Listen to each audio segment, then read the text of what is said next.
we should go in a competition. Who's the tastiest cartoon ever? Well, actually, I threw up Cheetara. I threw up Jessica Rabbit. I've had some people contribute here on the email. We've got someone here. Dom has emailed us. He's told us that for him, Daphne from Scooby-Doo. Yeah, popular choice. And obviously, this is one I've never quite understood. Wilma from the Flintstones. I've actually always felt that Wilma. I don't know. I just thought she was a bit. No, not Wilma. Homely. Betty, surely. Yeah, Betty. Well, this is what I'm saying. Wilma. I mean, yeah, Betty, surely, but Wilma. No, I mean, she's quite homely. But Betty, yeah. Come on, Steve. You wouldn't say no to Wilma. Yeah, I suppose not. If it was I'd be worried about Fred if he found out. I'd hate to do it, you know. I don't want to do it to Fred. He's a good guy. He is, isn't he? He's a bit of a chump. Whereas Barney, to be honest, I don't think he deserves Betty. Do they both work in the quarry? Because, I mean, let's be honest, Fred, not a smart man. I mean, he obviously didn't come out of rock school with anything other than a couple of basic O-levels. I know, but he's a hard-working, sound sort of guy. They got a big house, they got like a TV, they got that bird thing. Yeah. I be honest, if I was Fred, I would be a little bit disappointed that my kid does nothing, whereas Barney's can lift up sort of tall buildings. Sure. Bam, bam. He's a very strong... You know. I mean, interestingly, Fred loves his job. He's always yabba-dabba doing at the end of the day. He does yabba-dabba. The whole day lifting rocks from one place to another. I'll tell you what, I wouldn't take that from that cat, though. I would. If a cat picked me up by the scruff neck and put me out, right, on the doorstep, I'd go mental. I'd get rid of it. It is a saber-toothed tiger, though, Carl, so it could rip him to shreds. It's not like a normal domestic cat you have nowadays. You know when they go to the drive-in at the beginning? Yeah. And they order, maybe some ribs. Yeah, that huge rib, and it tips the car over. Yeah. Was that her first day on the job? Because I've never been ordered before. Yeah, she'd have realised. Yeah, we're out of pig. We've got Brontosaurus rib. Exactly. He goes, well, that knock the car over. No, it won't. I don't know. Rick, can I tell you now? That was an accident waiting to happen. It was really, wasn't it? Yeah. And it did. Oh, dear. Mind you, I went to Texas once, and I had some ribs, and it was like the Flintstones. It was huge. And not only did it look too much like an animal that I couldn't actually eat it, I don't know who could eat it. I mean, seriously, it was 2 foot long. Yeah. And all the it was like half a rib cage. And it's incredible. My friends lived in Texas for a while, and they once were in a kind of diner, and there was you know those kind of benches that are attached to the table itself, like a kind of picnic bench. Yeah. And this huge fat guy came in, he came wobbling, he ordered like this kind of everything you can eat meal, and his fat kind of sort of, you know, kind of his big fatty fatness fatted on the fat table. It wrapped itself around the table and everything. He was chowing down, and when he tried to leave, the table came up with him. Oh no! Imagine that! I mean, they are fat, aren't they? They're big people. They're huge people. But it was that thing we were talking about before, that bloke on Jerry Springer Show who was like 80 stone, right? Now, I felt quite sorry for him. He was really sad and he was crying. It is rad, but my point is this, right? When he got to say 50 stones, didn't he go, that's too much, that's not enough. For a land animal. Exactly. Do you know what I mean? Yeah. That's big, isn't it? I mean, I'm getting worried. I'm 13 stone, and I am genuinely getting worried. I'm thinking, oh, yeah, God. When you've got that big, when you've actually got your own mare. yeah. When you have to get in helpers to look what the scale says. Yeah. Like 4 or 5 people lift up your belly and go, it's 52 stone. You go, that's too much. Exactly. I'm going to only have 9 breakfasts when you begin to appear on the Ordnance Survey map. yeah, exactly, yeah. When you've got your own symbol. It's like, we can see 2 things from space now, Fatty and Steve Merchant. We'll be landing there about... Well, no, I'm just saying at all, you're not fat, are you? You're freakish and big. Just another quick thought. Someone's mentioned Daphne from Scooby-Doo, but I've always had a soft spot for Velma. Velma? Because Velma's the glasses. I mean, I'd have She's clever. Can I tell you what would have happened if I was in that environment? I was maybe on the... Your glasses would have got tangled up. I'd have always had I'd always been making a play for Daphne, right? And Velma would have fancied me, but I'd have always ignored it because I was playing for Daphne. And then when I finally realised it was never going to happen with Daphne, I'd have blown it with Velma. Maybe not, though. Maybe not.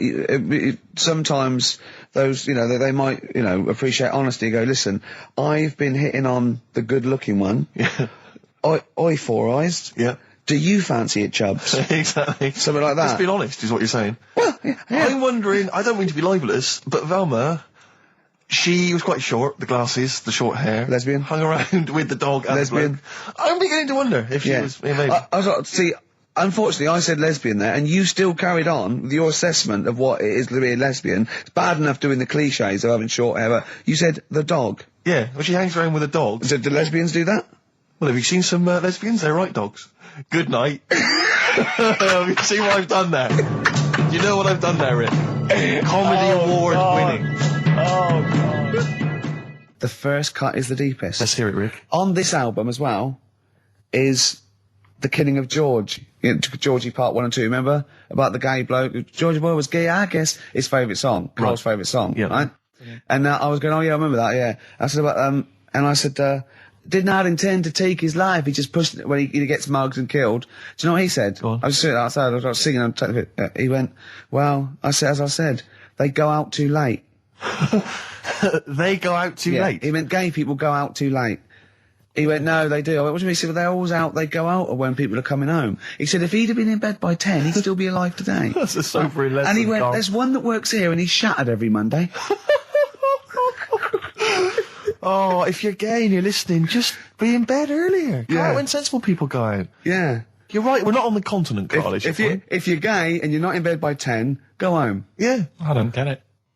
Now, right, okay, it's the film review. Carl, you just tell it from the heart. Tell us what you thought about the film, what you thought the... Can I just ask, is this the first time you'd seen Gladiator? You'd never seen it before? No. Okay. And what were your thoughts?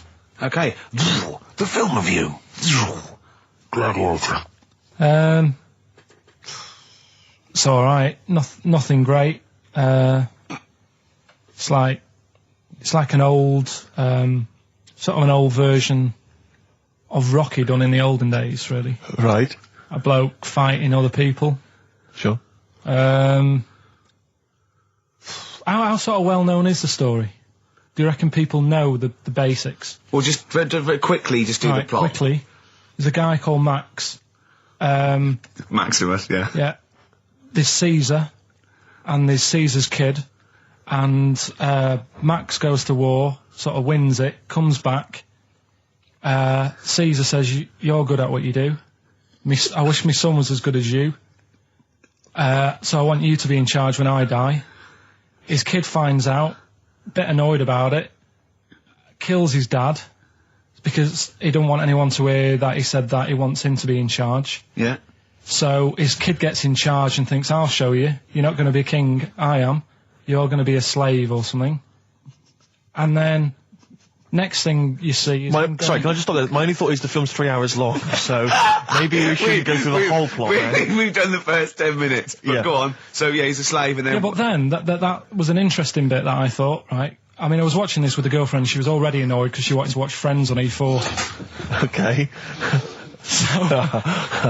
Yeah. It was a good episode as well this week. Was it? Yeah. Don't tell her that. Okay. Right, so she was annoyed and she said, come on then, put it on. And I got it wrong straight away because it says on the back 149, so I thought that was an hour and 49 minutes. It turned out it was 149. No, I thought it was 1 hour 49. Yeah. But it was 149 minutes. Sure. So it overran anyway. By 40 minutes. Yeah. So anyway, the interesting bit was where he was going across the desert on a horse. And I think to show you how long he'd been going across the desert on his horse, he's showing you a shot of the horse's knees and they were bleeding. And I just wondered whether that's what horses do if they run for a long time. Do you know? I don't. Good. Right, so anyway, so he goes on, he keeps going on like this. He's a slave, and then he has a fight at the end with the Caesar's kid, and he kills him. And that's how it ended. Okay, good. What did you think of it? Just generally, what bits... What do you think was wrong with it? Right, well, I've read up on it, and there's already a fact that is wrong. Right. Caesar's kid, he didn't actually kill his dad. His dad died of a natural death. Right, in real life, you mean? Yeah. Okay. And, what's Caesar's kid's name? Comedian or something? I think it's comedian, yeah. Yeah. That's where the name comes from. When a funny person is called a comedian. He didn't actually get killed in real life by Max. No. He died by his sister poisoning him, and he didn't die. No. Are you saying that this is not a historical document? It's wrong. All over the place. Yeah. Well, next week I'm giving you Braveheart, and that is actually true. That is factually accurate. I can't handle it. It is. It was a little Australian fella that helped him out. Just for people who watched it, you know that the guy, Caesar's kid, yeah, he died. His sister tried to poison him. That didn't work. Apparently, he was a gay fella, and his boyfriend, who was a wrestler, strangled him. Where did you get this information? On the internet. I thought I'd look it up to see how much of it I actually got right. Yes. and that's what I read. Okay, so out of 10? 5. Really? Yeah. Okay. It's no good. I wouldn't get it out. And it's annoying the way it says, like, you know, this film's got to be seen at the cinema, because I saw it at home and I don't think I missed out on anything. Very good point. I think that's probably the point they're making, but yours is valid too. We'll play a record, and after that I'm going to ask you about Rasputin, the Mad Monk. Go on then. When things like that happen, right, you know, you've been told not to mention it. Yeah. And you're like a little kid. Yeah. And once things are in your head, Yeah. it's difficult not to mention it. I mean, when I was a kid, Yeah. Go on. right, me mum's sister Hazel Right. was seeing another bloke. It's weird because she's a lesbian now. That's really weird. That must have been an interesting Christmas. But anyway, she was seeing this bloke, and he looked like Ken Dodd, apparently. He looked like Ken Dodd. Looked like Ken Dodd. So people said, don't mention it because it gets on his nerves when you like meet him and you go, oh god, you look like Ken Dodd. So I said, all right, his name's Will or whatever. And I was introduced to him. First thing I said, nice to meet you, Ken. Did you do it as a joke, or did you? No, because you know when you know that it's like, I'm not allowed to say that. I can't Yeah. say that. I mustn't say that. Can't. And then I saw him. I thought, Jesus, does look like him. It just came out. Was it Doddy who turned her into a lesbo, do you think? Well, he wasn't a good-looking bloke, so possibly. She started going out with Esther Ranson though, which is weird, out of the frying pan. What was the story with the fire. lesbianism then? How did she announce that to everyone? What age was she when she realised? Well, I mean, we're not a close family, do you know what I mean? We're not No. a sort of family who keeps in touch with everyone. And I think my mum called her up one Christmas and sort of said, you know, how's the Diddy Will? men? How's Will? Yeah, how's Nutty Ash? And she said, oh, no, I'm not, I don't do that anymore. I'm knocking about with Sandra or whatever. Right. And it was like, oh, right. Not big butch Sandra with the big earrings and the skinhead. He used to live down the road from you.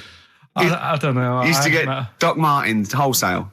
That's Sandra. All right. Well, I'm going to be kicking some ass today because I look forward to it. I'm going to be shamelessly self-indulgent. And we've only got 2 shows to go. So I'm playing some of the most beauteous tunes in the world. And I was just telling Carl, lined up a Simon & Garfunkel track, Only Living Boy in New York. He went, why is he the only living boy in New York? I went, what? He went, what does that mean then? I went, I don't know. He went, well, what's it about? I said, I don't care. I said, it's a lovely song. He went, no, but what's it? I said, I don't go into that. I said, he went, I like a story. I said, like what? I said, killing of Georgie, no trickery.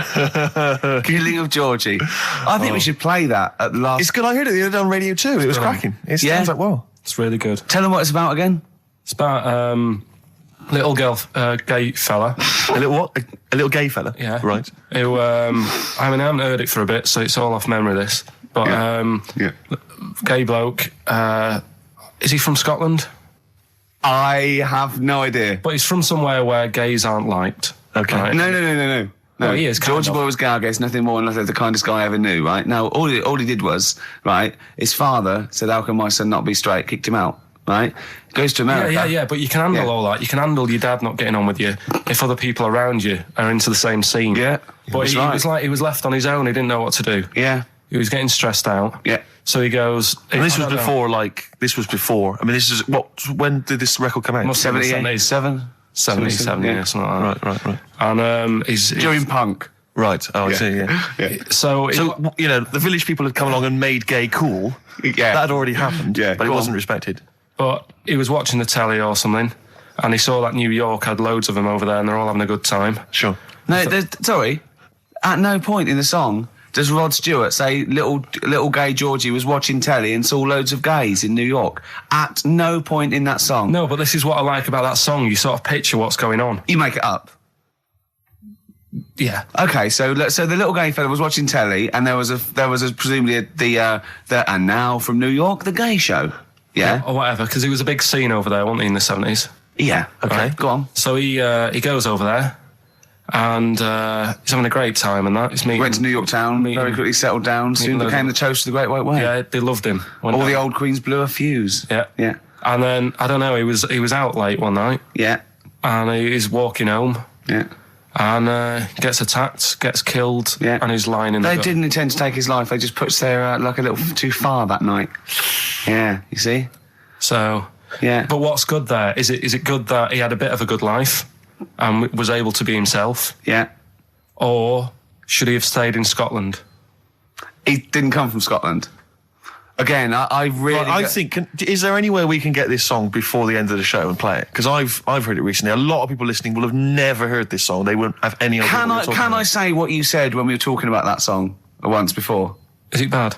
It might be. Because we were talking about, Georgie Boy, and he, got it. I don't know. What? It's when you said... Well, no, it's a fact. I don't think if... Right, he said, so it's looking at Georgie, he gets out, so dies, right? He goes, well, they do go out late. I know. Gay people I go know out a few late. gay people, and they start to party late on. That's why in Soho, right? Girlfriend got in a cab, right? Suzanne was in a cab, and the cab driver was taking her to an early start, right? She works at the BBC. Yeah. Early start, 4 a.m. It was going down. It was mental in Soho at 4 a.m. Yeah. They were all still like starting the night out. How do you know Whereas- how do you know they're gay? It's Soho, isn't it? Fair enough. Okay. Play a track. I'd love to be able to try and dig this out. Yeah, we will. This is Simon and Garfunkel, The Only Living Boy in New York. It's lovely.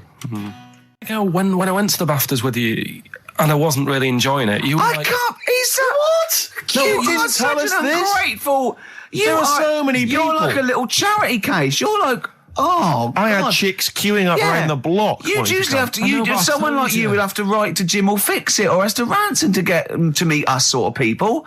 And now it's on your doorstep. I'm amazed that you didn't enjoy it. Why didn't you God. enjoy it? You got to walk down the red carpet. You went in. There was George Best, one of your footballing heroes, was there. A load of other big names. You sat there in prime position. You came backstage with a load of other big names. Hey, you had a lovely bit of You were grub. filming this thing for the DVD you were making. That's you, a cameraman on our DVD. And yet you think, now you look grumpy because you had a couple of pints and I can't believe So it. tell us why you didn't enjoy it, because the ceremony, what didn't you enjoy about that? It was interminable, wasn't it? Far too long. Wasn't it awful? 3 So boring. hours. I thought you were going to say something. Really? Sorry. 3 hours. Yeah. I mean, I suppose for you two, at least, you were going to get something. Sure. Yeah. But with me, it's like, I mean, I've never graduated or anything, so Have you not? I'm trying to think of a situation. Basically, I sat there for 3 hours knowing that I'm not going to get anything out of the night. Yeah. Right? Now...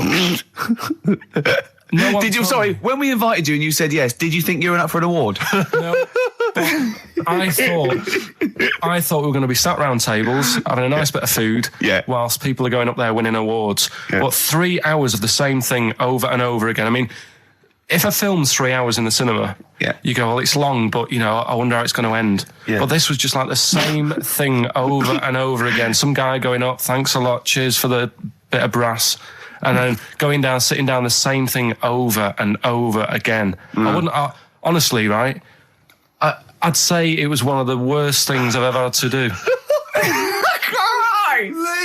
I enjoyed the night afterwards when we did have a bit of lamb and a nice bit of veg and that. That was Yeah. all right, and I went home and I was happy. And I got the little freebie bag that you're talking about that we're giving away, which wasn't much good stuff in it. All right. Right. No, What 'cause would you have done on right? that Saturday night? Suzanne What said- would you have done or the Sunday night rather? What would you have done had you been at home?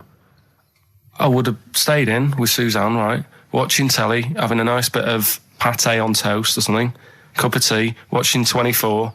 But instead, I had to buy an expensive suit, so I didn't show you up, right? Jesus, what are we doing? Yeah. How much did you spend on your suit? Well, in total, right, because, the shoes and the suit and the shirt and the tie, it was about 600 quid.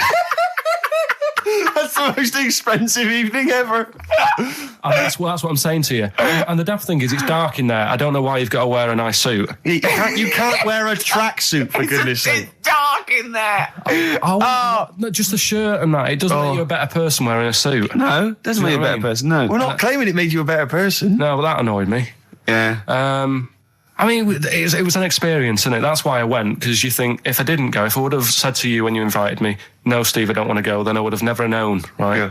And that's my sort of thing in life, right? If Yeah. something comes up, you should take it, even if you're not going to like it. It's a bit of an experience. Right. Do you know what he said to me? I phoned him up because we had to meet up, and obviously he had to pose as my gay lover. Yeah. To get in, right? Yeah. He phoned me, what? You said something to me like, I bought a suit, I'm looking good. He said, I'm looking good. People will think, how on earth did he end up with that good-looking guy? So he got into the role. That was what he said to me. He started getting into it. Such an insight. Play a record. I just must say that we've had an email from Daryl Foster. Lots of people have emailed in and said, well done on the BAFTAs and well done on your Room 101. They really liked that. Thank you. There's one guy, it's Daryl says, Ricky, has your dad only got one D-Mob suit? Because I don't know if you noticed, but Ricky wears the same suit every single time he appears on TV because he spent a fortune on it getting it tailor-made. I've only got one. It's a good suit and I he wears it know. all the time. And it's winter as well. It's like a pure wool, so I'm sweating everywhere I go. Anyway, usually it's too much cheese. I won't be buying another. Huh? I won't be buying another one. Ever. That's it. Yeah. Suzanne told me today, right, because I've handed it in today to have the trousers turned up a bit. Why? Because it was a bit of a bodge job for the night. Yeah. Right. It was just some pins sort of holding it up the other night, but you didn't notice, and I didn't tell you because I thought you'd be getting on the stage and saying, "Look at that freak over there with his pants hemmed up." But I took it to the place to get it done.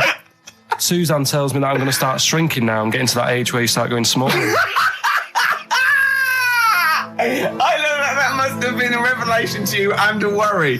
Like, how small do you get? How small do you get? Oh, Right, what are we playing now? I thought we'd have a bit of Marley music. Marley music. Oh, Okay, go on. well, Right. there's going to be a bit of a change, isn't there? Yes, that's absolutely right, Rick. Normally we would end the decided show, obviously, with just- a song for the ladies. But because it's sort of Carl's penultimate show, and we're going to play one of his favourite tracks, what are you going to... Yeah, I just thought we could play this. It is obviously the Killing of Georgie By Rod Stewart. by Rod Stewart, and this is a song for the gays. See, his father took it as a sort of personal slight, but you can't help it, It's not you his know. fault. And as he said, you know, it's just gay. It doesn't make him a nasty person. Not at all. Are you enjoying this, Carl? Yeah, but I'm not gay. No evidence of him being Scottish. No, but When he says they blew a fuse, if they're not electricians, they mean it's sort of And it's not a euphemism either. oh, I'm worried. I'm a bit edgy. He's out late. I know. And he's taken a shortcut, which is mental. Not in New York City. Yeah. He doesn't know the area. He's from Scotland. But it was them that were screaming. I'm suddenly worried. This isn't a true story, is it? Who knows? If it is, we don't know that. Just what I'd say that we're not. Oh, that'd be terrible. see, how come you think this might be a true story? I just got suddenly worried then. No, but how can this be a true story? But the bloke jumping out of a window and hearing his phone ringing. No, because Rod Stewart, I just suddenly thought, what if he's written a song about this and this bloke did actually exist and was killed? Then I started panicking. Yeah. I don't think it is it? I'm almost certain it's not. Okay. Is that it then? Is that it? Then we got to pack up and go home. Yeah? Well, I think we've enjoyed ourselves. I've loved it. I've loved every minute of it. Karl.Pilkington at xfm.co.uk for your suggestions as to what you're willing to swap for the signed bag. See you next week. Bye. Carl, what was that? That was your little song with a story, That's wasn't another little feature that we do every Saturday. Little So song. make sure you tune in. It's a song that's got a good story in it. There's a lot of music about these What's days. that story about then? What's that story you about? don't know what they're going on about. Whereas that classic from the Kinks called Lola. Yeah, what's it about? I'd listened to it for the first time properly this morning. Yeah. And what I've worked out from it is a fella who goes out for a normal Saturday night out. He's in Soho. Yeah. He's having a Coca-Cola or whatever. And Cherry-Cola, he yes. sees this woman. He thinks, oh, she's all right. Won't mind a bit of that. So he wanders over, and he sort of gets talking to her. He looks at her. She's got a great figure, nice face, and all that. Lovely knob. And she speaks, and he goes, "Oh God." Got a bit of a bloke voice. Yeah. Got a bit of a voice like a bloke. But he thought, that's her only down point. Sure. So he dances around with her, and I think he sits on his knee, I think he said. Yeah. Anyway, it turns out it's a fella. Yeah. Right. So, A sobering lesson. Yeah. What do you take from that? look away sort of, if you think you might be talking to a bloke in bloke, drag. just look at his sort of Adam's apple. And he'll probably have a hairier arse than a woman. Yeah, I think you've gone too far then, though. I think you're already getting too close. It's a bit late to pull out. No, pun intended, definitely. There was a pun intended. Oh, was it? Alright, was it? Yes. Alright, okay, we don't be disgusting then. Right, okay, right, the results of, We ain't got a winner for the first time. Yes, we have, we've got done this loads. feature for... We've got loads of winners. No, we haven't. We've done this feature for 3 weeks. This is the first time I've managed to sort of... What? Well, let's go through them then. What have they got wrong? The first one. The first one. What was the clue? Remember the first one? Well, hang on. Let's do them in reverse order for a second. So what's the last one? The last one, the clue was that bloke does sport on the telly and he's got a little kid. What's that? That's Destiny's Child. Des, who does ITV Sport, that's has got terrible, a tiny man. child, right? No, terrible. that's fine. They got that. Okay, Destiny's Child. What's the middle one? Right, the middle one. Right. Child. The second one was he doesn't like women. Yeah, he's got a couple of kids. That's a bit weird. Yeah. Right. That was PD. That was Puff Daddy. That is offensive. Go on. But it's not Puff Daddy. It's Puff Daddy. And he's not even called that anymore. He's called P. Diddy. Well. Okay, fair enough. But they got that one. yeah. And if I'm being tight, these lot are as well. Yeah. Yeah. Tight means something in Manchester. Go on. Right. And the first one that they're having problems with, I don't think them birds should be allowed in this area. Got it. Boyzone. It's not Boyzone. What's the clue again? I don't think them birds should be allowed in this area. That is perfect. A boy zone. No birds. No women. No women, yeah, birds, right? A boy zone. Sorry, Carl. If that isn't the answer, their clue is better than yours. That is brilliant. What was yours? Boy zone. It works perfectly. What's your answer then? Bangles. I have no idea what that means. Like seagulls. So you don't want them in this area, so you're banning them. Bangles.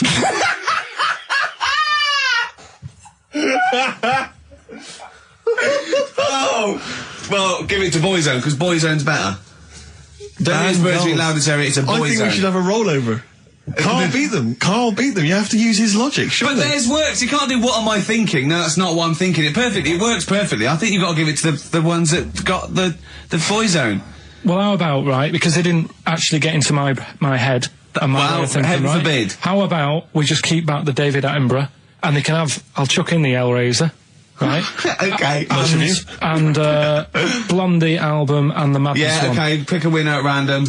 Pick a winner, Steve. I'm going to give it to Paul Sloman, who got those answers, and he also says, P.S. Carl, you're a moron. So, I'm giving that to Paul, and good luck to him. Right, well, He's got a crazy night tonight. If we can rush these over to him, he's got a cracking Saturday night. well, if I'm a moron, I might get your address wrong when I send them to you. Oh, Coming right back at you, Paul. Yes. Right, John, play your song. Is this what we almost Carl's done? annoyed because Wow, they didn't he's get wild. banned goals. A song for the ladies. I think we seem to have missed this a lot of weeks, but there's Sure. just, I've been wanting to play this It's for not like ages. us to forget things and that. This is a band, Frente, who kind of came and went and no one yeah. was particularly interested, but they do this lovely acoustic version of the New Order tune, Bizarre Love Triangle, right. and this just shows you how incredible the melodies and the words and everything are. Brilliant, I'm a fan. New Order, just play this. Good night. Song for the Bye-bye. ladies. Is this Bye. in the week? Do you reckon Richard Anderson will be back next week? Yeah, Richard Anderson will not miss this show. Kids, they know too much now. Yeah. You Compared to you, yeah. Despair. I know, right? Yeah. Listen to this one, right? Go on. My dad had me niece in the car, right, running her to school one day, and she was in the back of the car with a mate, and they were chatting away about stuff like kids do. And they got onto the topic of one of the mates who they said, I mean, you've got to remember, my niece, this point was probably about 5 or 6, something like that, right? In the back of the car, talking about My Little Pony, whatever it is they play with. Subject changed. That Lisa in our class, she's a lesbian, isn't she? Right. That was that's what they were talking about. Yeah. Chatting away about it. Just openly talking about Yeah. lesbianism. And probably, this is the topic that they're talking about in the pub when they're having out drinking. Yeah. Yeah, but they might have thought lesbian was a funny word or something. You don't necessarily know the ins and outs of it, do they? It's weird though, isn't it? Because when I was younger at school, you didn't you swore a little bit, but it wasn't like major swear words, and you sort of did a little bit of nicking, but nothing like they get up to now. I mean, My girlfriend, when she was about 7 or 8, she was walking to school with her mum, and she called her a C-U-N. Right? You are joking. No, she said, because she thought it was she said she thought it was a big furry animal. So she was being nice, and I remember, where'd you hear that? Where'd you hear that? Like, just heard it at school. So they might not know what it means. But because I'm thinking maybe, did you start the show with that particular kind of manner? Just because obviously a lot of new listeners, I imagine, thanks to the massive poster campaign, and you obviously want to impress them and charm them. There's a few examples today of irony coming back and biting you. Yeah. That seemed like a funny idea at the time, me posing that up. But Jonathan Ross phoned me up when they first went up and he just said, I've just seen a big poster of a predatory gay. Yeah, you do look a little bit. Hello, and what's your name? Would you like to sit down here? And then you're in the background. And also, I think the funny thing about having you as a partner, I mean, the only good thing is that you know, you look weird and tall, like too freakishly tall and lanky. But in that one, no, because your background and you're smiling, you don't look as weird as you do in real life, or as freakishly tall. So it sort of ruins it a little bit for me. They found out that scientists. Oh yeah. I've found out 17th century. That like now, 1 in 10 Rams are gay. 1 in 10 Rams are gay. Yeah. Yeah. So that was like wool it. That's how I could get that in. They got a load of gay and straight Rams. Right. They worked out which were which first. They said, right, that bunch there is a gay bunch. They looked better. They just had more pride in their appearance. And the other ones, you know, the straight ones. And then they gave them to this scientist and said, right, go on, do what you got to do. And they took the brains out of all of them. Just to check. And they did tests on the brain, and it worked out that they've got something smaller in the brain. The gay ones have got something in the brain that makes it smaller. And they said, right, well, that's probably how it's going to work on males, on like males and females and like humans. So you took from this that gays have smaller brains than straight people? No, there's something in the brain. Right, So if someone's saying, you know, oh, I'm a gay, or they're not sure or whatever, they will now be able to find out. So you can go to the doctor and to find out if you're straight or gay. Is there any gay in my brain? Let's have a look. Do. You've got a little bit of a gay in you, yes. A little bit of gay in there. Yes, you've got the, you've got a little bent cell there. Well, that's why they did it, anyway. I don't understand how they could differentiate which was straight and which were gay to begin with, before they then gave it to the scientist. Wasn't that what the scientists figured out? How could they tell? There's one theory that it's genetically determined. There is one. There is a theory that's genetically determined, but I don't think it's as easy as pulling a sheep's brain apart and finding a little pink sort of like blob in there and going, right, we've taken the guy out and now he's going to go and shag some ewes. I don't think it's that straightforward. Although homosexuality does occur at a similar sort of rate in animals, I think. Yeah. Yeah. So you knew that, didn't you? So that's that one. I mean, I just like the idea of the farmer figuring out which is straight and gay. Well, that one's wearing quite a camp-looking neckerchief.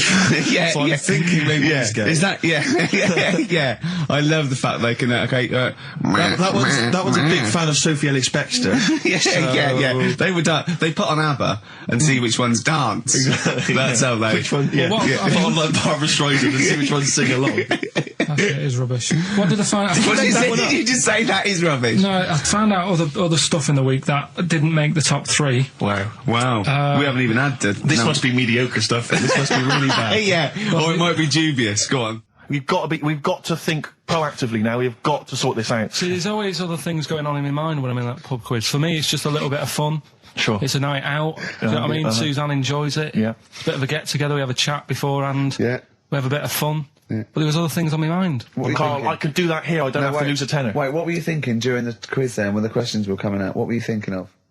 Well, what it was, right, just before the quiz started, I had to go to the toilet, right, because the rule is, right, people who don't go to it, once it starts, phones off, no more toilet. They take it dead serious, don't they, right? Yeah. So, I went to the toilet. Now, I'm not being out of order here, it just got me thinking, right? I went to the toilet, the gay fella in there, right? There was a gay fella in there? Gay fella in the toilet. Now, how could you tell? How did you know? Just typical, you know, everything about it, right? Everything about it, right, yeah. Oh.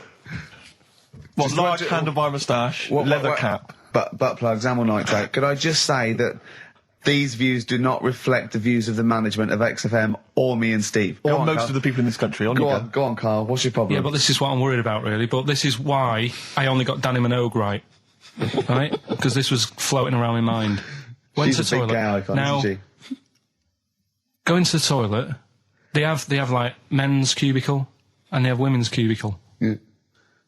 Now, without sounding out of order, is it wrong for me to think gay men should have their own little cubicle? Call in. They should have their own... Well, not cubicle, you mean an actual toilet, I suppose. When I was at the urinal, Yeah. normally, there's a fella there and then you go, all right. And there's no pressure. But I couldn't go. I was thinking, should I wait? If I go into the toilet, it'll look obvious.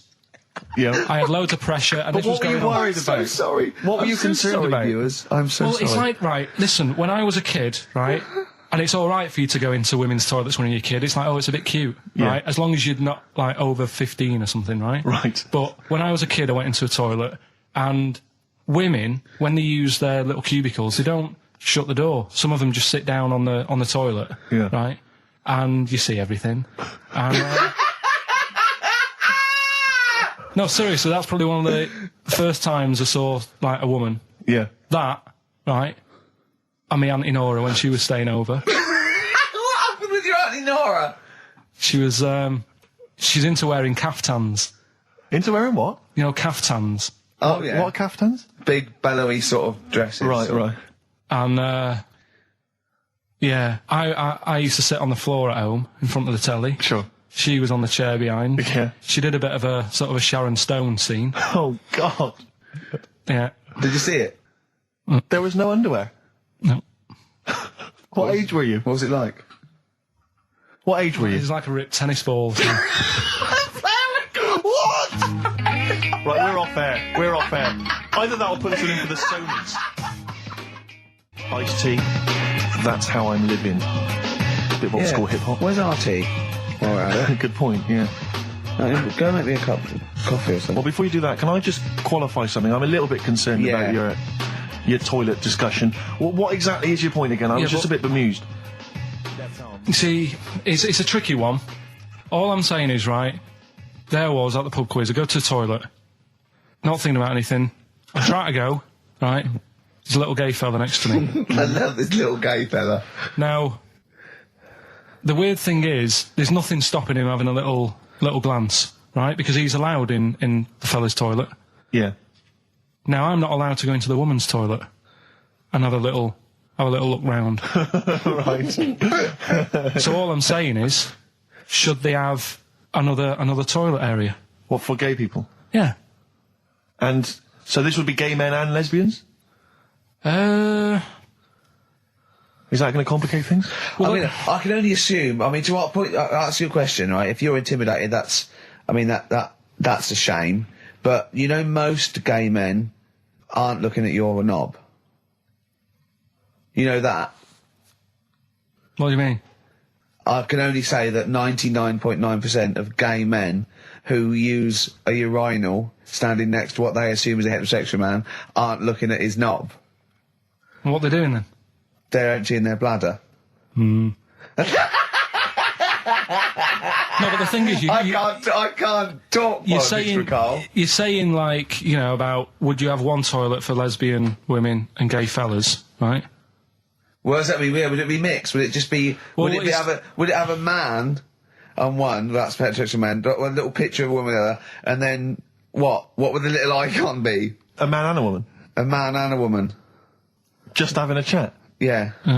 In pink and dot But lines. you couldn't mix them because then what would happen is you'd get people who are going, oh, I'll play up to this a bit, What, pretend to be gay? and sort of grow a moustache and shave their head. And pretend to be a lesbian. Right. Yeah. So, I see. So, people pretending to be gay so they could go in and have a look at the lesbians. Yeah. Right. So that would mean that we need 4 cubicles now, would we? Yeah, no, this is fine. 4 cubicles. So every pub How now... many toilets do we need at Every the pub's moment? now got 4 toilets. Oh, Carl, bisexuals. Yeah. Now, interesting. Bisexuals. How many toilets do we need now? Call the council. Do you use any? Huh? No. No, because they're interested in everything, aren't they? Because the little bisexual fellow will be looking at your knob. Right. With them, what you do, you just have a door, you open it, and there's one urinal there, so you can't get a queue. They have to sort of wait. I just thought that, well, why can't there just be a thing between the urinals so no one can look at anyone else's nut? Wait a minute. Just to go back to Ricky's point, what stops, even if we've got the toilet for gay men, what stops the gay men who want to have a look at your willy going in the regular toilet and pretending that they're straight? Most men don't wear gay across their head. Exactly. They don't have a tattoo. There's no branding yet in the British house where they have to declare. So we're going to have to expand this. So we've all got to carry identity. Do you know cards. you can see a gay, can you? Coming a mile off. No? No, I'll just hold it in next time. No. Can you tell gay men? Do you know a gay man? I'd say probably if you did if you lined some people up and said point them out, I reckon I'd get. But hold on, we're not talking about people dressed in leather with the arse cut out and an handlebar moustache. Yeah, we're talking about the everyday non-seen. Of course. Yeah, but I mean, suppose I put you in a room and there was 10 naked men, right? Yeah. And there's 5 gay men and 5 hetero. Could you walk along that line looking at those gay... Am I naked? No, you don't have to be naked. Why would you have to be naked? To catch them out. Play a record! How would you catch them out? No, don't go into it. Don't go into it. Play a record. I'm miserable now. Would you share a toilet with Morrissey? From Manchester, you have a lot to talk about, wouldn't you? Yeah. We've had an email, Rick, from Jim, and he's just simply said, what about a separate cubicle for bold Mancunians? Wow. Makes a lot of sense. Yeah. You just have your own toilet. I'm Ricky Gervais, with me, Steve Merchant and Karl Pilkington, and a few new characters, Steve. I can't believe As that. I said, I know you love Moyles and his sort of wacky stuff, and Chris Moore, Edmonds, one of the greats. and Edmonds, and just all Well, I'm going to go along the same sort of vein. I've come up with a couple of, can I show you one? I'm excited. Okay, well, it always starts with a sort of doorbell. Okay. So, it goes, ding dong, I go, oh, no, hold on, Steve, hold on, Karl. Who's that at the door? Yeah. Hello. Oh, hello. Oh, look, it's Camp David, the right queer gay. Oh, hello, you look all gay today. Is that because it's nice weather? Oh, no, that's not what it means. Oh, have you got a girlfriend, Camp David, the right queer gay? No, but I've got a boyfriend. Oh, bye. Right. So there you go. We'll be hearing more from Camp David, the right queer gay, and Holy Fuck the Funny Little Chinaman. What? All right, Karl. Yeah. Is that your sort of humour? It might not be your sort of humour. You just should have run it past me before you did it. Yeah. What one are you worried about in particular? The not Camp David. Well, say his name. No. Say his name.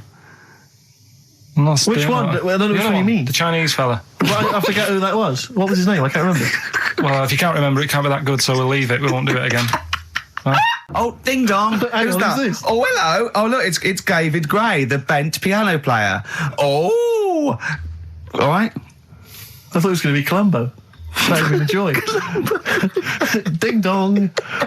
And my wife loves you. No. Hello. Oh, I don't believe it. Look who's turned up, Karl. The weird thing is, Steve, right, that is like what I imagine Ricky's house being like when people are ringing the bell. Because they're all so different. It's got a little... He's obsessed with all my friends being slightly different to each other. I've never understood it. He goes, there's no thread. There's no thread to them. All my mates have got a thread running through them. I was literally after they walk out of the home. Yeah. But what do you mean my friends all different? Well, that could be... It wouldn't surprise me if I was round there and the bell went and I said, do you want me to get it? And he said, yeah, and I opened it and it's, what, holy fuck? Holy, yeah, he's at the door, right? And then I'd say he's busy, close the door, bell would go again, then you got the little gay fella. David Gray. Yeah. And then, do you know what I mean? Yeah. Not really, no. Because he's met some of my friends and he looks at them in a weird way. I mean, some of them are weird. Years ago, husbands weren't allowed to sort of clout the wife with anything. What was it like in the past? I know, yeah. You couldn't clout your missus. With anything wider than your thumb. The stick had to be the same, no bigger than your thumb. I know, So a big Robin bloke could do no damage if he went out with anyone. Although his is wide, he's got a little thumb like a little knob, isn't it? It's like it's truncated because it starts off normal. It looks like he's had his big toes put on his hands. Does he have to drink a pint with 2 hands? Yeah. And he's dropping stuff all the time. Can I just go back to the rule of thumb thing, though? The idea, what date was this? I'm not asking Carl, I'm looking at Ricky, because you're not going to have any idea, Carl. It's just going to be the past. Yeah. But I like the idea that... I think it's the same sort of day where, I don't know, you got hung for being homosexual and you could shoot a I just Welshman. love the idea that there's blokes beating their wives with shovels, logs of wood, and someone's gone, hang on a minute, everyone, Hold on, this is wait crazy. a minute. Let's have a look at your thumbs. What can we do? Wait a minute. We've got to have some kind of rule here. I'm all for beating your wife, but let's have some kind of rule. Let's give him a sporting chance, surely. He goes, well, I'll tell you what about you can hit her with the width of your thumb? And the wife goes, make it the width of his knob. I go, no. He slaps her again. Yeah. Width of your thumb. All right. Better? Yeah. You're wrong. Ding dong. Oh, here you are. Oh, it's a fat fellow with lipstick. Hello. You're giving away a lot of... I mean, that, you're an enigma, Carl. I wouldn't give away your workings. I mean, because then everyone will be able to do it. And what you've got now is a gift that people can't really tap into. Do you know what I mean? See, that's what Lenny Henry and Chris Moyles' mistake. See, I've sort of worked out how they do their comedy, and I'm doing it now. Sure. Do you see what I mean? Now that, I'm doing it. I think the only way that people would start to be able to replicate a lot of what Carl does is if maybe they had a severe blow to the head, or they were diving and they came up to the surface too quickly. Ding dong. Oh, I'd like a severe blow. Oh, get lost, David. Oh, let's have some adverts, quick. So this week, we're very lucky to have with us Russian pop act Tattoo. Round of applause for them. Lovely to have them here. Tattoo. Now then, of course, there's been much controversy that your kind of lesbian shtick is just something to try and whip up some press attention. We are proper lesbians. We love Fanny more than cock. Okay, brilliant. And Tattoo, lovely to have you here. Thanks for coming. Yeah. Now then, you've got some live gigs, I understand, planned. Yeah. Duh. Okay. I can't help but notice that you sound, dare I say it, Tattoo, you don't sound so much Russian as German. No, we cannot do the accent properly. Okay.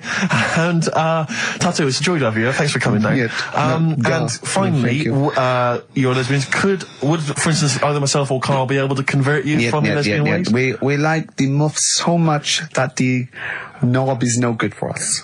All right, well, thanks very much, Tattoo. Yeah, thanks, Tattoo. Thanks very much. Cheers. Next week, share. Brilliant. So if you've got any guests, special guests you love us to interview, then let us know. Ricky.Gervais at xfm.co.uk. And we'll try and get there. Oh, dear. Play a metal card. Rockbusters answers next. I was going to say, well, do you want to do that? No, let's do it next. After the record. Just going to say something. What were you going to say? About gays and that. What? In a bit. What were you going to say? Well, we'll look forward to that. Martina Topley Bird. Need one on XFM 104.9. Right, there goes the girls from Tattoo. See you later. Well Thanks, done. girls. Cheers. Right. A couple of listeners Carl, what were you saying before we cut you off? Yeah, it's just like, you had the girls in and that, and it reminded me, I was talking to Steve in a week. Yeah. I think it's, when people were talking about going to Stringfellas and that, I was talking about seeing naked people. Yes, I asked him, I said, when he used to watch, say, he accidentally flipped onto BBC Two and some ballet was on, would his eye ever been drawn to maybe the gentleman's lower regions rather than the ladies? The gentleman's package? Yeah, would your eyes ever be accidentally drawn to that and you couldn't resist it? And you said yes. Yeah, because, right, I don't think I'm Oh dear. Oh, go on, I mean, fair enough. No, right. I'm always looking at the beautiful ladies, but fair enough. Yeah. No, go on. But... Right. Have you ever looked at Wayne Sleep's testicles? I went out. Have you ever looked at Wayne Sleep's penis and testicles? I went out on a night out, right? And it was it got to some point in the night where 2 women and 2 fellas got on the stage. Right. Right. Started stripping off. Yes. Yeah. Just what, members of the audience? No, I think they were like part of the act. Right. Right. And what was it, panto? The fellas had like their undies on, and the girls just had their knickers on. Yeah. Right. And sounds pretty erotic at the moment. Go on. And at the same time, they all whipped their pants off. Yes. Right. Yeah. It was Bucks Fizz, wasn't it? The adult show. Now I said to Steve, at that point, Sorry, I wasn't there. He said it's to me later. yeah. I said, well, you have a quick glance at the fellas. And then the annoying thing was, I thought, right, now I'll have a look at the women, and it was too late. They put the knickers on. How long were you looking at the fellas? Not that long, but But why were you looking at them first? That's human nature, isn't it? Why? I don't know, but I'm sure you would have done the same thing. You just Why? sort of think, well, how are they shaping up? So they weren't it's a shaping up at comparative all. test. So who had the biggest knob? Which one of the blokes had the biggest knob?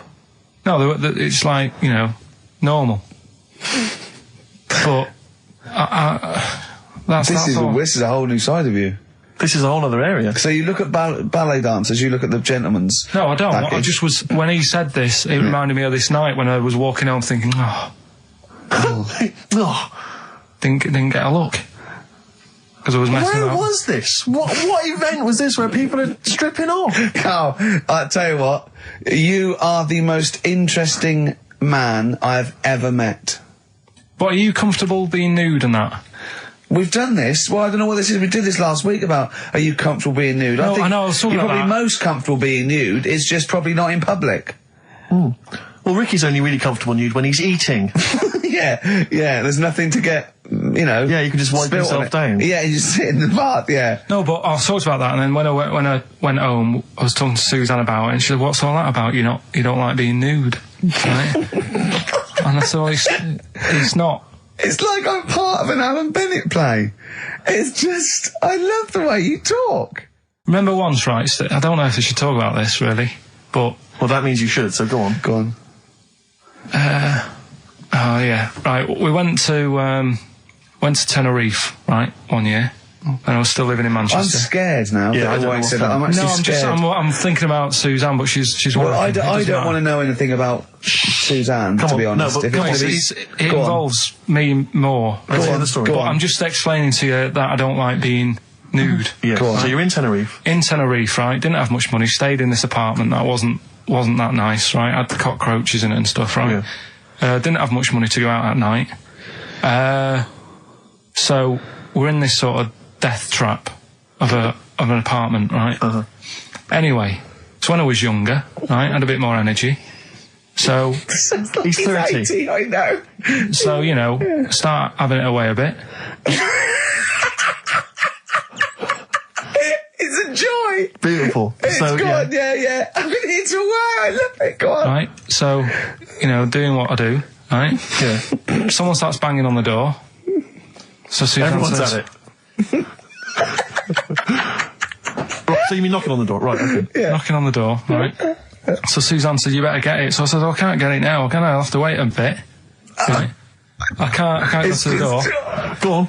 So the banging's getting louder. Yeah. Someone at the door. Yeah. And she's like, hurry up, it must be important. I'm like, in a minute. So anyway. I don't want to know anymore. No, come on, finish the story. Open the door. It's a fireman.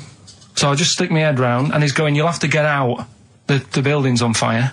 Right? So I'm like, in a minute. Sorry, you weren't still having sex at this point? No, but, Right. still sort of got to wait a minute, or I can't get my pants on.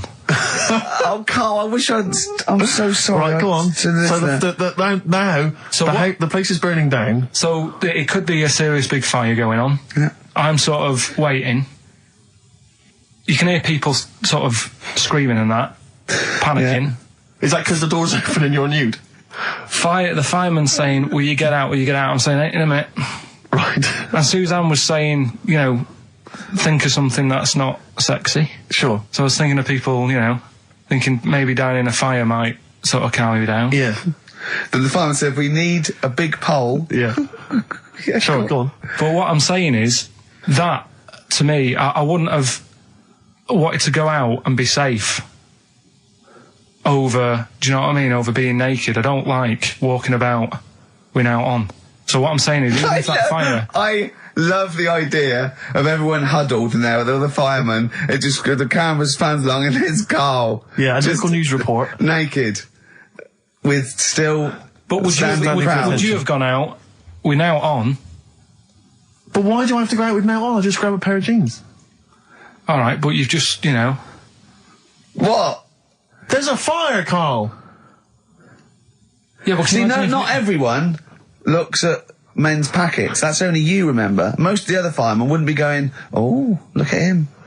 But what I'm interested in is he's how pleased long, to see us. Carl, how long did it take? And did the thought of dying in a fire help? After a bit, but the fireman sort of had a go at me. Sure. What do you mean? Well, he wasn't happy that I was dawdling. Well, to be fair... But what can you do? Answers on a postcard. To the usual address, XFM. Who's your auntie with the tattoos?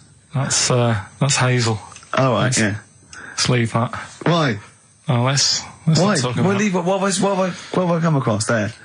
What's up with Auntie that? Hazel? What's up with Auntie Hazel? There's nothing wrong with it. What? Just a, What? just a lesbian, which is nothing wrong with that. Well, no, but you've made it sound like there is now by not wanting to say it. My auntie's a I know lesbian. what you're saying now. I know what you're getting at. Just because I call her Uncle Hazel. Play a record. He's from Manchester. Please forgive him. I had earrings ages ago, but... Did you? Yeah. Oh, But yeah, you're a man who when I was about notoriously 18. hates pain, and he's scared of It hurt. everything. It hurt. I was about 18 and I took 2 in 1 and they did it right and he just went and I went alright, I went yeah. I just went, oh god. Did you have them in both earrings? It's just, it was like a staple gun. I just went, yeah, and it didn't really hurt. I thought, well, I'm not doing that again. It hurts too much, and it just throbbed. Were you still living with your parents at the time? No, I mean, what do people... I'd moved, your kind of oiky Reading family, what would they have made of... Oh, well, they know I had them afterwards, yeah. And But did they take the mick? Oh, God, of course they did, yeah. Yeah. Rick, you ain't going to eat like that. Oh, you'll get followed. Oh, look at you. Look at that. Yeah. That's disgusting. And when I was new romantic, my mum said, bloody hell, I thought I only had one girl. Which is the earring? Because isn't it like one ear is for gay people and one is for straight people? Is that just a myth? Or I don't know. It might was be something to do with which ear you had it in. Yeah, there probably was sort of like signs for that. Yeah, it's like when you're growing up, I had loads like a white polo neck, right, and a ring on your little finger. That means you're gay. Yeah. Yeah, like you can see him coming. He's just consulting your little chart. Exactly. Hold on. White polo neck. Yeah. Those are the earrings in the left ear. I got it. I don't know where I am. Wasn't there that thing that that's the famous cover of Born Bruce to Run? Springsteen? Yeah. Where you didn't know the handkerchief, yeah. It was There's handkerchief in the right hand pocket. dominant and was, yeah, I don't know. But, where is this information? I wouldn't have known that. I might have gone around, with, if it was hot weather, something to mop my brow, I wouldn't have known that. What, can't the gay people kind of notify us? Can't we have some kind of website or something we can check Do you still out? go to that pub with all those sort of like butch blokes? Lovely guys. With the moustaches and, leather caps, great guys. A lot of them are firemen, a lot of them are like traffic cops. Great people. You know what I mean? Fascinating You know people. you're safe in there. Yeah, and also there's no women to... It's like you're just having a great time with the lads. And there's nothing... It's Just brilliant. playing pool stripped to your waist. Yeah, I know, yeah. I can talk. Oh, my back's still hurt. So, now coming up the Verve, after that, an amusing link about gay handkerchiefs. Oh, really? Looking forward to this. Placebo, The Bitter End. That's the first single to be lifted from their forthcoming album, Sleeping with Ghosts, which you can hear in full on the XFM Online listening posts. I'm Ricky, you cheeky little devil, Gervais. With me, Steve. All right, ladies, what can I get you to drink? What, you think I'm made of money? I meant half a mile or something, merchant. And Carl, oh, I'm stressed. If it's too hard, I don't want to do it. Pilkington. Indeed. Oh, well, it's nice to be back, Rick. Rick, I heard a rumour that you weren't going to be playing great music today. I'm assuming that's wrong. It is wrong. This is what I mean about the grapevine and just Chinese whispers. I'm not having it. There's some great music coming up. Right. I also heard that there was going to be some boring chat. Sorry, it's that. Well, I want names. I mean, I don't want to name and names, Rick, addresses. but that's the gossip I heard. It's totally wrong. I heard it was going to be inane, ill thought out, often stupid. No, Carl's not going to talk so much this week. We're going to try and sort of bring it back to real radio. So that's an absolute lie. Yeah. Great. Good. Good. All right, Carl, had a good week. Yeah, not bad. Have you? Going on holiday now, aren't you? Well, I will be doing later. Tell you about that later on. What, There's a hook. Can I just check, because there are rules in place, aren't there? Yeah. There was a big bust up in the week. I'm only allowed to wind him up. I'm not allowed to wind him up socially now. I'm not allowed to... What am I not allowed to do socially? I think squeezing the head. socially. Yeah. Has been crossed off. Right, okay, and I agreed to that because it got to a head where, you know, Karl was really upset and he was thinking of just giving it all in, weren't you? Yeah. Yeah, why was that? Because you were just winding me up too much. Yeah. I mean, do you want to bring it all up again? I don't mind. What was I doing? It was just... I mean, I should say now that there was a conversation where we were all sort of really walking on eggshells. It was frosty. It was a conference call, and Karl was on one end. And I'll tell you, it was. I was very much a media. I was very much a UN mediator. What is it that? It was difficult to sort of keep it serious when I'm saying stuff like, "I'm sick of you putting a Burger King bag on my head." Do you know what I mean? Yeah. There's a part of me that's like, I can't believe we're doing this. What I like about it is that I'm laughing and going, well, I won't do that anymore. And he's going, you can still do it on air. And like today, I came in, I went to squeeze Eddie, went at 1 o'clock. I love those rules. Yeah. I love those rules. Well, between the hours of 1 and 3 on a Saturday, you can squeeze his head, you can put a Burger King I bag on his... can't wait. It's terrible. Oh, But dear. that all started last week as well, really, because I got in a bit earlier to do an edit for you on some track that had swearing in it, right? Yeah. So getting early, he comes in, first thing he does is go to sort of squeeze my head. And my reaction was, not now, do it later. As if it's all right to do it later. Yeah. So that's kind of what made me think this isn't normal. We should just point out, when we say squeezing your head, what exactly does that mean? I put my hand on the front. I do 2 experiments, right? Yeah. One is the side, because you can crush an egg sideways, so I think that's more dangerous. Right. And I actually put my elbows out, and I pressed like a vice, and I really go for it until it really hurts. And the front one it shouldn't hurt so much, if my experiment's right. I don't know. Well, it was all this that sort of, built up. Sure. And the research that you're doing there, Rick, is that going to be available online at some point? Well, that was the problem. That's what I was saying to him, because it kind of started last week. Well, it's been going on since we've known you. hasn't it, really? Yeah, but I just upped it last week. It got out of hand a bit. I upped it to when I think it got to ahead on Thursday when I filmed it. That was it, yeah. That's right. I Yeah. brought in a cameraman to film me torturing him, and there was some people from the 6th floor being shown round. Yeah, some management and that, showing probably clients round, sort of, they've probably been on all the different floors, same what all the different radio I've seen stations Dr. do. Fox. This is XFM, the sort of this sort of noise going on. Yeah. You see them all look down and saying, don't do that, right? Sure. They might want to spend a load of money. Yeah. And he's doing that, he's wrestling with me, he's filming it. So that's when I just thought, Mad, isn't it? and then when we were having the argument on the phone, I was saying, has this been some sort of experiment? Yeah. He did. He said that, and of course I lost it. Yeah. But it's all good now. Do you want to squeeze his head before we play the next I record? won't at the moment because we've got to get on. It's not right, and that annoyed me as well because I was trying to find out where he was going. I was filming him. I was going on waiting for Karl. Told Johnny he's meeting a mate at 6, which annoys me on 2 counts. And I'm just doing it to the camera, So I'm gonna follow him and just turn up and go, all right, where you been? But then when I came in, he went, I'm meeting a mate, and he told me where it was. So I told him that spoils my fun. Of course. Because you'd want to just track him down. I don't want him to like it. Yeah. Which is pulled the rug under my carpet now that he's going to let me do. Do you know what I mean? It's just, it's a little bit annoying. It's that thing though, you see. This happened years ago to me, right? When, you get pally with someone and then you wind each other up and then there comes a time when you just go over the line. Yeah. Right? What happened? Well, it was this lad called Anthony, right? Who was my mate. Yeah. And we used to sort of always have a little fight in the toilet and that. Right? Sure. Punch each other. No, I want to wipe it. And the punches, used to get harder and stuff. And then, so he hit me harder. Turned out into a proper fight. Yeah. I chipped his tooth on the sink. Right? Right. This happened at school, and it was time for assembly, and I thought, and he's in the toilet crying. I thought, go to assembly. There's police in there in the assembly that day telling people about unnecessary violence. And you thought they were there for you? So I'm like, oh no, Anthony's going to come in a minute, like crying with all blood coming from his mouth. I'm going to get arrested. Yeah. Yeah. Did you go running and sleep? And that was an example of... Yeah. I mean, it kind of happened because I went out with a girl who he fancied. How old are we now? About 8 or 9. I think that's out of order, going out with a mate's girl. Yeah, but she didn't like him. He had like big ears and that. He had no chance. You're So why such a should I? dick. No, but do you know what I mean? All right, I haven't got the looks like I used to. Sure, when you were 8. But that's before the stress of having head squoze and that sort of thing. I have aged a lot since. Having your head squeezed. I love your own grammar. I know. That's the past tense, is it? Squeeze or to have squeezed. Oh, he did squoze his head. Yeah. Oh, brilliant. So, you know. What about a bit of Bowie?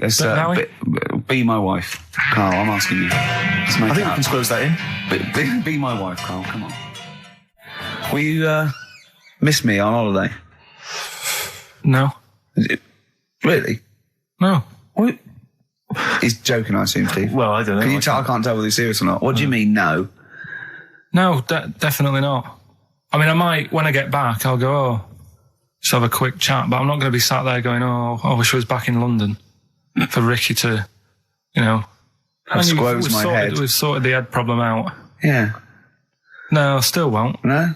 Okay, well, that's still what I'm saying. I was with Carl in the week. I think it was Tuesday or Wednesday. And was it last week? There was a programme on about the child who was older than her mum. A child that was older than her mum? Yeah, right, which he was looking forward to as much as Oliver, the humanzee. Humanzee, yeah. And I didn't see it in the end. Did you miss it as well? I missed it. So and is what it is this little girl, and she's got an ageing thing. So he was telling me about this. It's all from him. He went, and what it is, right? She's about 5, right? But she's aged, so she's actually 90. Right? And I went, oh God, really? He went, yeah. And then he went, could she get served in an off licence? I went, no. He went, well, that's not fair. I went, what do you mean? He went, well, I said, she's 5 years old. She's a 5-year-old girl. He went, yeah, but she's got the body of a 90-year-old. So, oh God, let her have a fag. Wouldn't you let her have one if she... If she asked? Yeah. If you worked in an off licence and she wandered in, right, and... So she's 2'6". Well, I don't know because I haven't seen it. I don't know that much about it. Yeah, she's a 5-year-old. It's just an ageing process, which is a degeneration of the cells, like what ageing is. It doesn't mean she grew into a 90-year-old woman with a scarf No, exactly. going around the streets. What did you imagine it looked like? I don't know. I mean, she's ageing fast, yeah? Yes, but it's more to do. It's not. Yes, yeah. Because it was saying that her mum and dad are pretty stressed out about it, and I kind of thought, well, you'd be forever buying birthday presents. It's not like she's morphing through various ages. Like, my God, look, she's 58 today. 59, we can't keep up. Well, how's It's not that. It's not like she's got... it has the same effect as aging on the body. So at a cellular level, there's a degeneration as quick as if she'd gone through. I don't know. I got this from you. I'm guessing, Carl. It's not like she's watching Top of the Pops one week and she's loving it, then the next week she's going, I can't understand what they're saying. Yeah. It's not like music it's all in my bland day. dance. I remember when I was 4.5. They were real bands. Now, that S Club 7 were excellent. Yeah. But what's this tripe? S Club. But if she wants a fag... She's 5 years old, Carl. But she's got to experience everything in a short spell of time. Do you know what I mean? You've got time to sort of... I think you're thinking of her life like that Fatboy Slim video, where it starts off as something crawling out of the sea and then it evolves really quickly over 3 minutes. I think that's not the case, Carl. Her mind isn't... She isn't aging in her mind at the same time. No, she's not living a whole life in 3 weeks. It's just her body is degenerating quicker than it should. So if you worked in Odd Bins, you wouldn't serve her with a bottle of wine? No, I probably wouldn't. Well... Unless she had some ID, which That's would a probably bit cruel, be fake. isn't it? I said, well, on that and on top of all her other problems, he wouldn't even give her a glass of... Yeah, a bottle of wine. And her ID wouldn't look right because she's aging all the time. The photo would never match. Yeah. Look at my hair there. That was last week. Well, it was 2002. Exactly. We don't know enough about it, so... No, I haven't seen it, so, maybe we should apologise, because that could sound callous and cruel, because I don't know what the whole... It was just the title. The vibe of the... Yeah, I know the title that excited something you. like, I'm older than my mum. No, it's the child that's older than her mother. Well... Yeah. So that was weird. There was some good stuff on in the week. You missed that, did you? You didn't watch that? Didn't see that. Saw... Maybe someone have it on video for you. Yeah, if you taped it and you send it in. Watch it on fast forward, she'd really age then. Imagine that. Whoa! Well, we've got some weird stuff to talk about, though. What? Coming up later. What? Darren Brown. Oh, yeah. That was interesting. I know the fact that the track, we've just talked about him asking me nicely not to squeeze his head when people are around, and the girl who ages so quickly, she should be served in odd bins. And he goes, but we've got some weird stuff coming up. That's Carl's world. Yeah. That's our song, isn't it, Carl? Leave all this misery behind, isn't it? Turing breaks. Painkiller. That's what I could do. I could sort of give you a little local anaesthetic and squeeze your head and see how far it would go before... Style, I want to get back off holiday. Oh, dear. Rick, I was watching music television this morning just before I came out. I love it. I kind of agree with Wyclef Jean. Yeah. That just because she dances loco, it don't make her a hoe. No. But I can't help but feel she's not helping her case.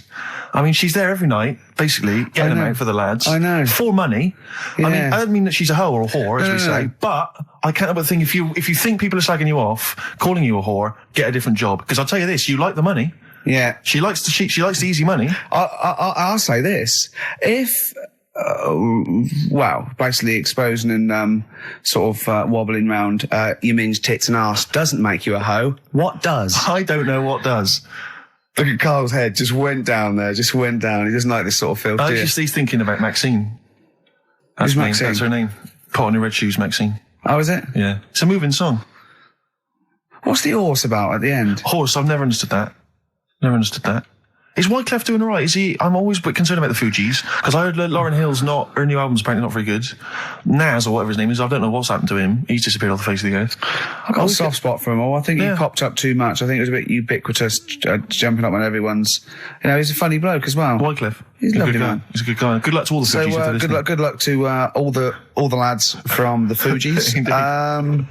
Any other bands you're concerned about? Hepburn. What the hell? What has gone wrong with Hepburn? Oh, it does make me worry. Well, do you want to do some, give some stuff away? I suppose so, Carl. We could, yeah. Yeah, set it up, set it rolling. What is it? Which of your many competitions is this? Songs of phrase. Talking of competitions, I remember last week there was a big argument that Carl kicked Steve off the team because he was getting a little bit uppity and trying to take it over. Pub quiz, isn't it? Pub quiz, yeah. But then you let him back in, didn't you? Well, he was all right. He came to me afterwards and said, you're not going to kick me off, are you? And I said, well, yeah. He came back sort of, I suppose, begging. Was it embarrassing or...? Well, no, it's just, he learned his lesson. He realised he's overstepped the mark, like you have this week. Yeah. Do you know what I mean? We've all learnt a lesson. Yeah, we've all learned a lesson. But I won the quiz, didn't I? And you didn't. Well, that doesn't matter. No, the thing is, I won all the money, didn't I? Please bear in mind it's taking part that counts, Rick. Yeah, sure. I wasn't winding you up in the quiz, though, was I? And all your team was older. Yeah. Well, what's that got to do with it? You've got a collective age, your team, of about 300. No, one of them was only one of them's actually 5, but she just aged a lot. I think when I took the 11 plus, we were all around the same age. That's what I mean, right? Your team was a lot older. What was our average age, would you say? Average age probably 30. Right. Yours at least 41. No. Definitely. No. Definitely. Only 2 of us were 40 and 3 were about 30. No, rubbish. Yeah. Who's 30? Martin, Glenn's about 36, yeah. About 30, but it all helps, doesn't it? And helps. And you've all got... Arnold's under 30. Arnold's under 30. And you've got a better general knowledge. yeah. We were cheating. We knew more. You just knew more stuff. Yeah, that's not allowed, is it? Proper quiz time, I wasn't winding you up, though, when I won. I wasn't gloating or anything, was I? No, that's all. When you kept sort of counting it in front of me and... Like he hasn't got enough cash already, Carl. How much was it? How much was the prize? I can't say. It'd be gauche. Right. Is that tax-free, that money? Yeah, it's a prize, isn't it? Is that true, though? Is that how it works? I think so. Prize money, isn't it? I don't know.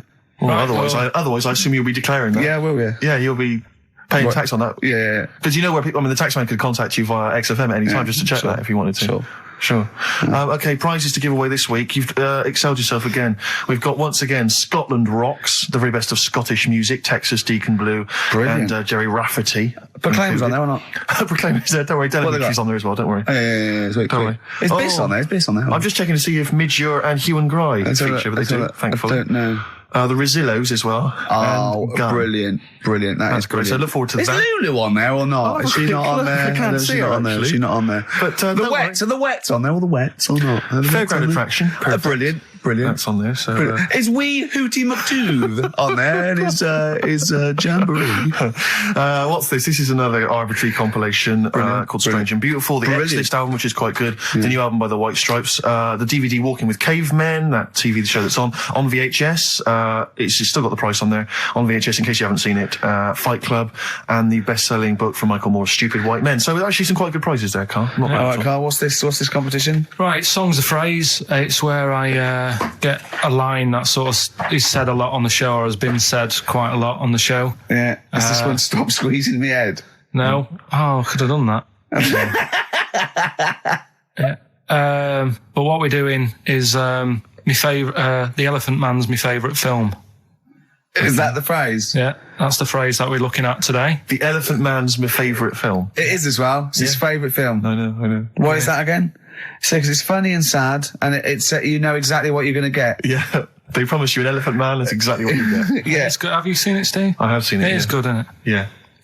Do you remember at the beginning of the Elephant Think Man? of that. Having that as your favourite film of all the hundreds of amazing films. I mean, I mean, it's a good film and it's a moving film. Yeah. But I can't imagine it's a film I would watch endlessly again I and don't again. care about a bloke with an elephant's I head. watched a little bit of it again the other night. It's one of them that, just sort of reminds you. You know what annoys me when he goes, "I am not an animal."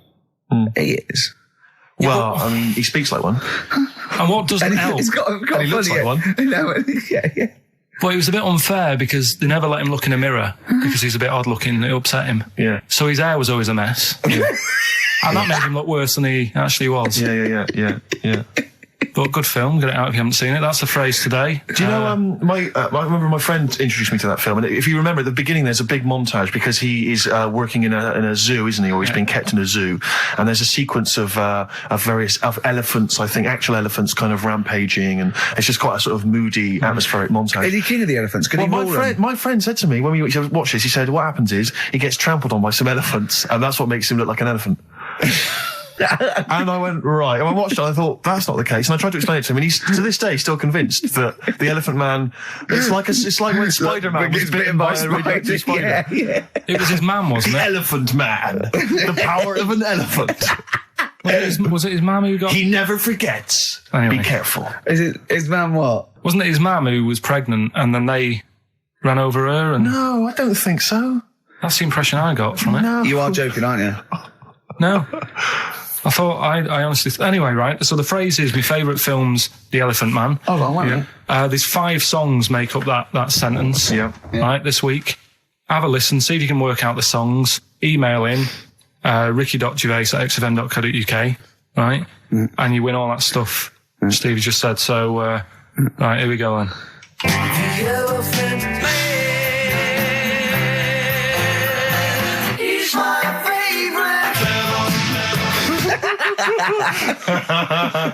That was nicely done. Genius. Right. Let's hear it again. Here we go.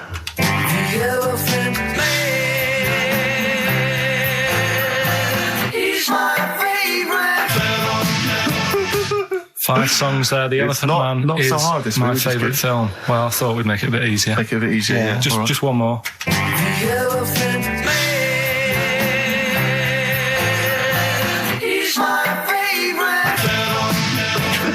Email only ricky.gervais@xfm.co.uk. Brilliant. A bit of hip hop hooray, a bit of a rap classic. Although you may not have heard it before. Basically, they then go on to give shout-outs to lots of Players Yeah, Club. sweet. So we'll end it there. That was Rapping for Tay and the song Players Club from 1994. Still sounds brilliant. It's still hip-hoppity though, isn't it? It is indeed, Rick. Let's have some adverts.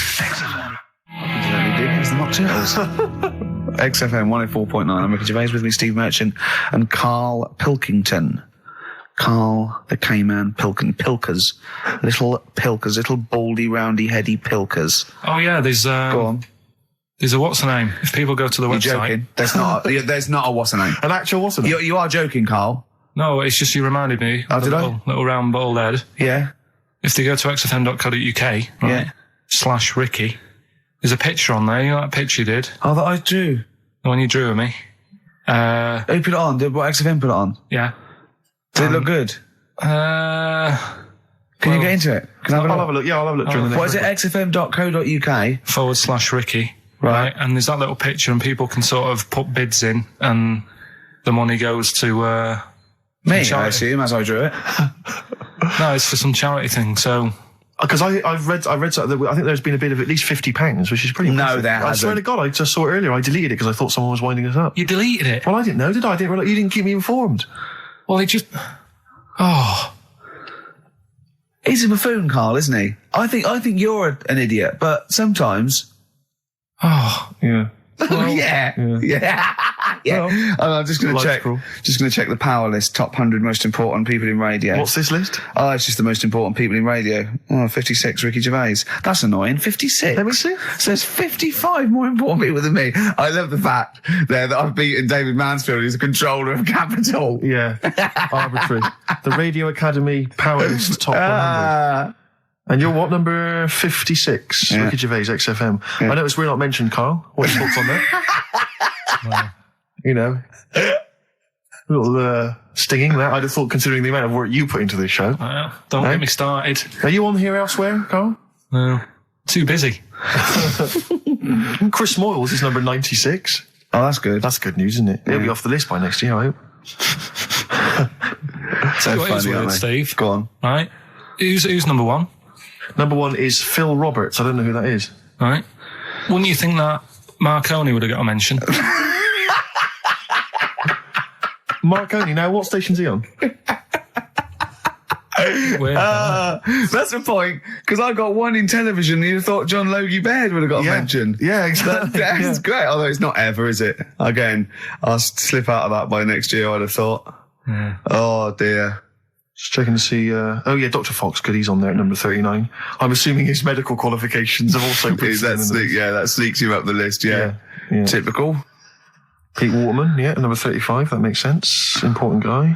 Can we just give them the website so they can read this at their leisure? Because this really isn't radio, is it? Right, well, xfm.co.uk. No, that website, if they want to see the most... Oh, I don't know where it is. I'm just saying so- xfm.co.uk/Ricky if you want to see that picture. And whoever bidded £50, if you can send the email again. Bid, whoever bid. Whoever bidded. Yeah. We should start picking you up on your grammar. I mean, we're hardly ones to speak, but, you know. I squoosed. I tell you what, I listened back to Carl was worried about last week's show because he said there was too much screaming and shouting and just nonsense and eating burgers. It was a and bit stuff. like It's a Knockout last week, wasn't it? No, yeah. And I listened back to it and it was without doubt the most appalling piece of radio I have ever heard in my life. Really? I didn't know what I was saying. I was not finishing set. Eat it! And he's going, oh, Joy, and you're going, Carl, they're eating a hamburger. It was bizarre. Just half an hour. If anyone didn't know us, or I'd never heard of us, I was just like going, heart when I thought, XFM when I thought, listen to this. Eat the burger, eat the beans, coming out as many. No! It was honestly, it was like a mental ward. To be fair, though, at the best of times, you sound like you're selling the Evening Standard.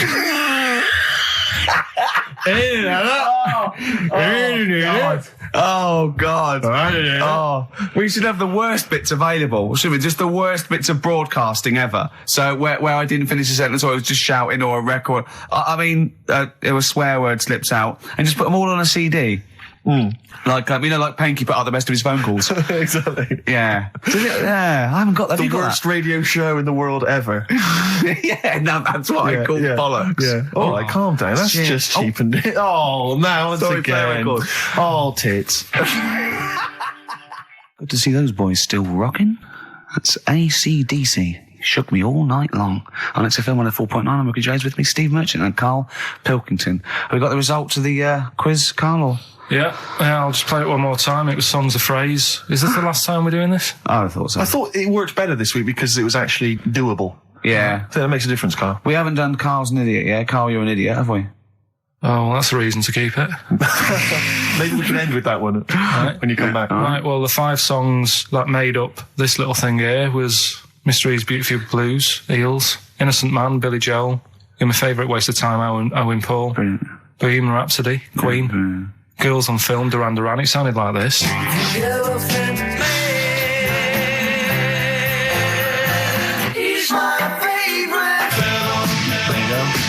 The Elephant Man is my favourite film. Hang on, was Bohemian Rhapsody in there? Yeah, it is. Oh, right, yeah. Right. Well, we're going to give that to Piley. He just calls himself Piley. Ian Pyle. Good work, Piley. What's happened to Anders? Well, I was just going to say, actually, we've not had correspondence from Richard Dickie Anders for some time. The Dickmeister General I with know. his naughty, insulting ways. Yeah, Anderson used to email regularly. If you're Anders, listening. get on your computer. Get in touch, mate. What Just do tell you us think what of you it? think of the show. Hold on, though. To be fair, he was listening when we were pretty shoddy. Isn't that If true? he's listened to the last 3 weeks, I think we're owed a little apology from you, Dickster. Exactly. Absolutely. Listen, Piley, we want to send you all those goodies, including Scottish rock. But we don't have your address, so email in your address and we can send that off to you. All right? Yeah. More adverts? Yeah. Bit of Snoop. Beautiful XFM 104.9. Gervais, Merchant, Pilkington. Carl had a treat in the week, didn't he? He couldn't believe his luck. We know Darren Brown. You know Darren Brown, the sort of magician, mind reader fella. It's more special than that. Well, called me up in town, said, do you mind if we bring along Carl? He went, pleasure. Carl's very cynical, saying, well, he won't get into my head. Yep. Great, wasn't it? It was brilliant. He went, can I ask him questions? I went, well, no, he's social. He went, I'm not coming. I went, well, I'll ask him. I want him to know how he did that trick when he said, you've got the winning ticket. I went, he's not going to tell you. He's a magician. He went, well, it's not worth it then. If I can't quiz him. But he came I along. still did, though, didn't I? Got in there with the questions that the people wanted to know about. Yeah. Yeah, go on. What did you ask him and what did you find out? I said, how do you do that? I love the fact that the first half hour, me, Steve and Darren Brown were convincing Carl that he didn't see a ghost when he was 5. Yeah. And then we got onto the tricks. Yeah. Well, it will live in my mind. He won't get inside my head. Yeah. And he got inside your head magnificently, Carl, didn't he? I mean, were you not amazed? I mean, Darren promised actually that he would come on the show in the future, and then you, the listeners, can see how he can baffle, amaze, and generally freak out. I think we should film everything that happens, right? Because it's just a waste, because you're only getting half of it when you hear what Carl has to say. Because his face... Yeah. Honestly, it says 1,000 words. Yeah. Do you know what I mean? It's just, I think we should film it and just put it on a DVD of Carl's facial expressions. This is Carl thinking he saw a ghost. Yeah. This is Carl thinking they were going to clone a man moth. Yeah. It's just different faces. So do you want to try and explain what he did and what marvelled you so much? Right, yeah. He comes in, he sits down. I'm a bit sort of, bit spooked by him straight away. Oh, you're spooked by him straight away, were you? Yeah, there's a weird thing about him. Right?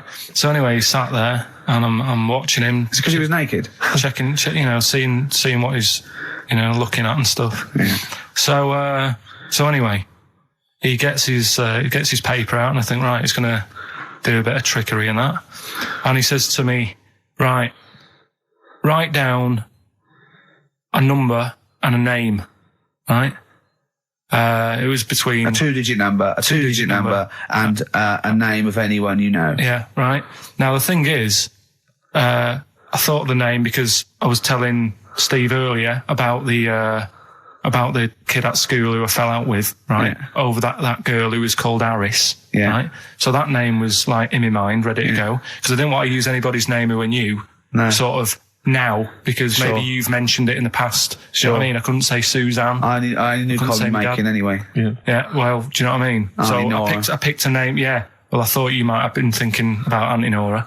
So I picked this name, right, that you three didn't really know about, right? Number just came to mind, right? So he 42, says, right, we were never thinking of that. 42, right? Yeah. He said, right, just keep saying it over and over in your head. And I'm there, and he's saying all these sort of different numbers at me, and I'm trying to throw him off a little bit.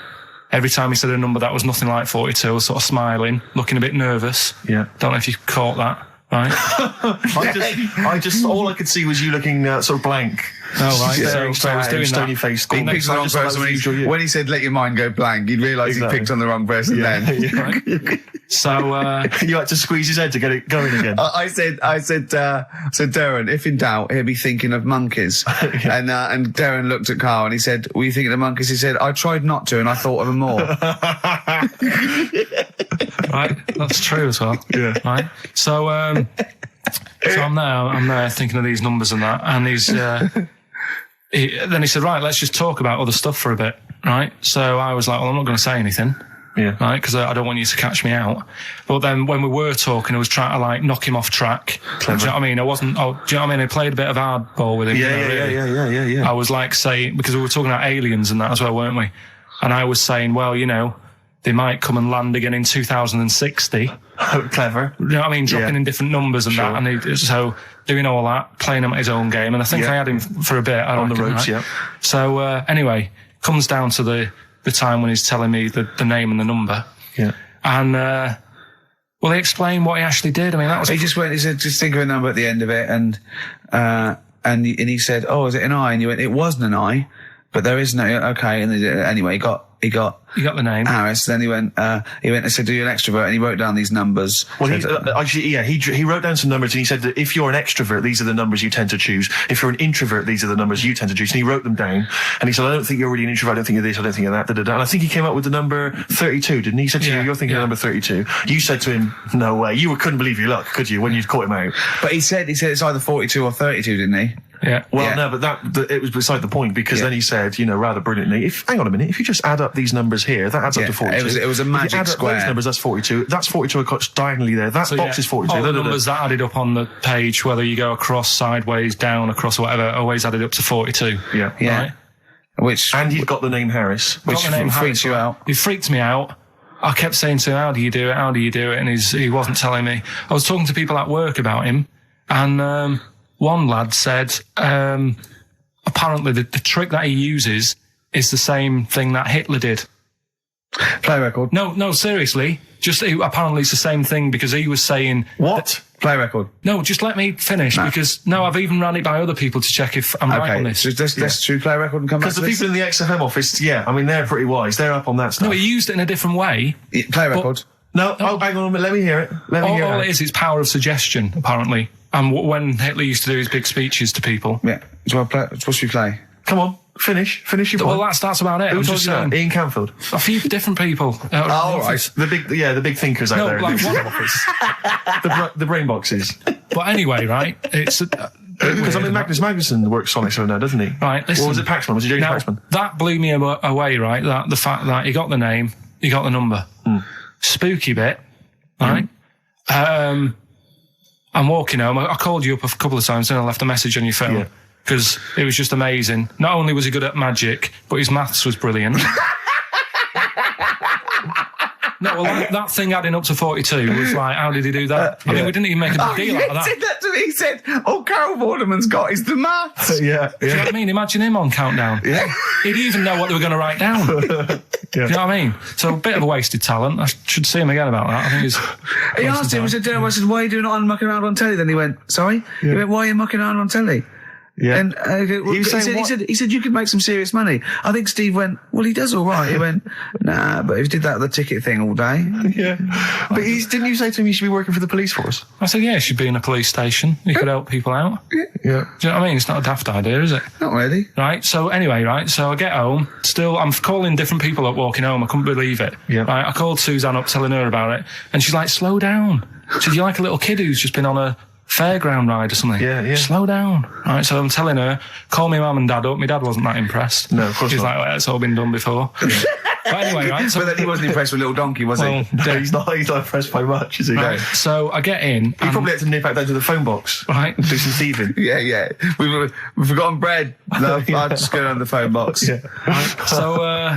So I get into my flat, right, and what they do in my flat where I live, they put the post in like these little pigeonholes, right, and I don't normally check them out. I leave it for Suzanne to do, right? Sure. But this time, for some weird reason, I thought, right, I'll check it, see if we've got any post. Open it up. There's only this. A letter for Miss Harris. Yep. There it is. Bona fide in front of us. A letter addressed to a Miss Harris. Well, does she live there? No, it's my address. She doesn't live there.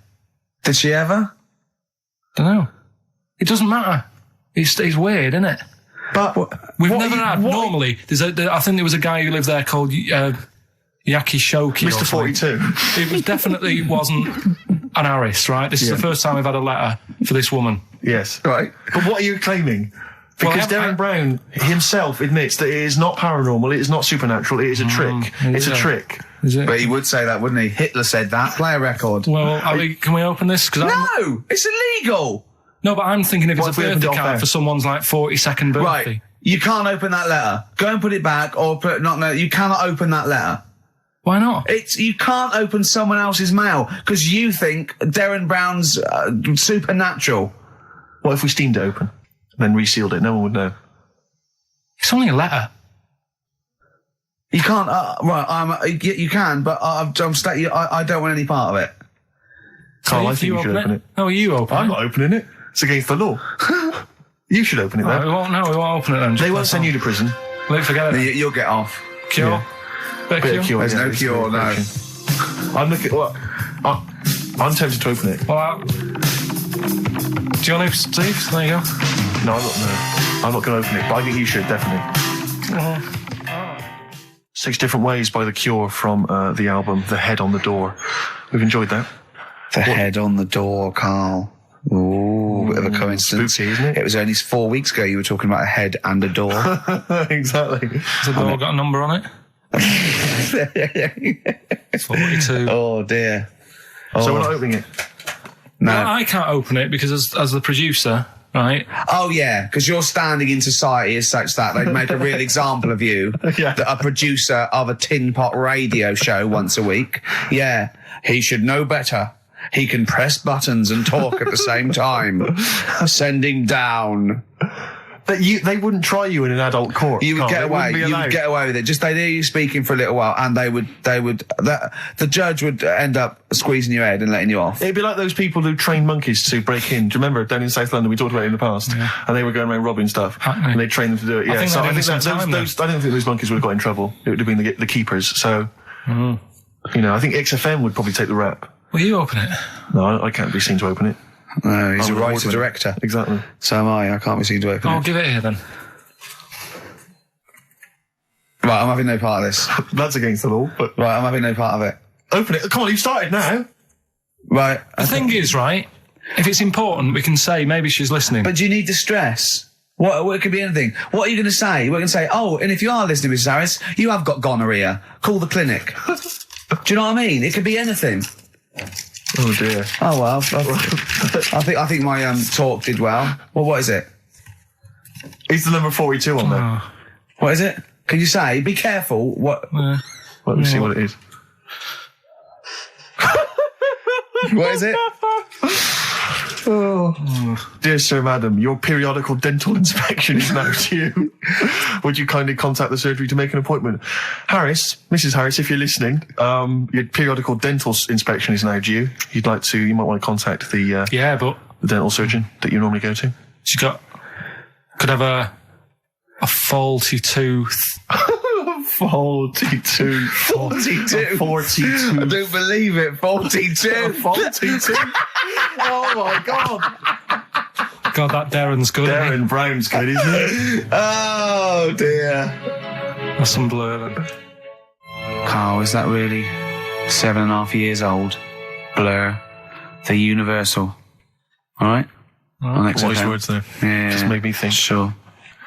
Carl, I asked you in the week, didn't I? How old was that kid when that was out?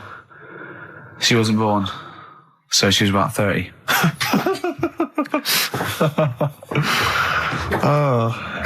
Well, I think that's the first time we've officially broken the law on air. What? I don't think we've broken the law before on air. have Be we? all right with the dentist appointment. Well, we haven't broken the law, Steve. He has. You're right. We're fine. And he should know better. He's a top producer of a tin pot radio station.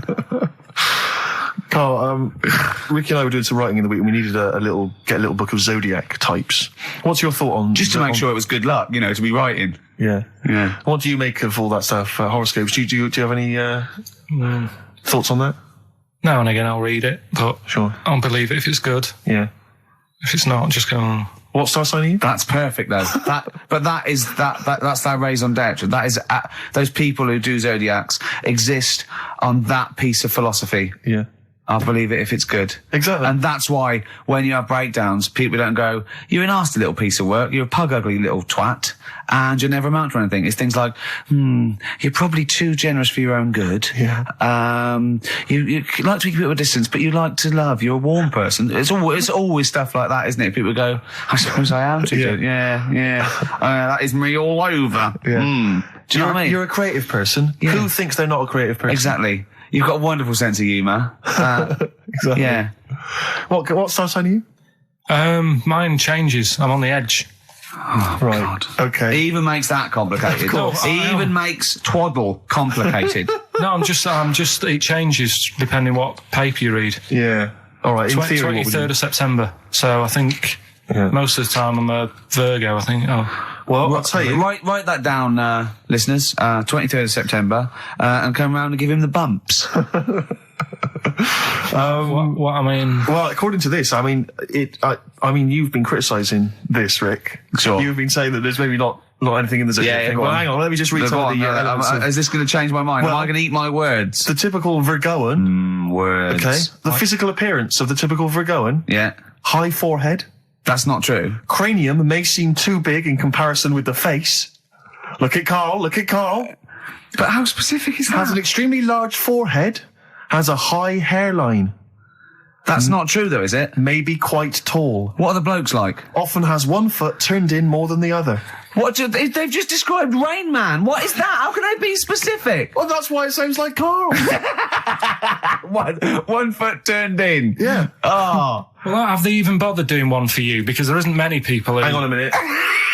Let him finish, Sting. No, I'm just saying. Go on. What are you saying? I sort of think I'm fairly average looking, but I'm saying, have they wasted a page in that book for whatever you are?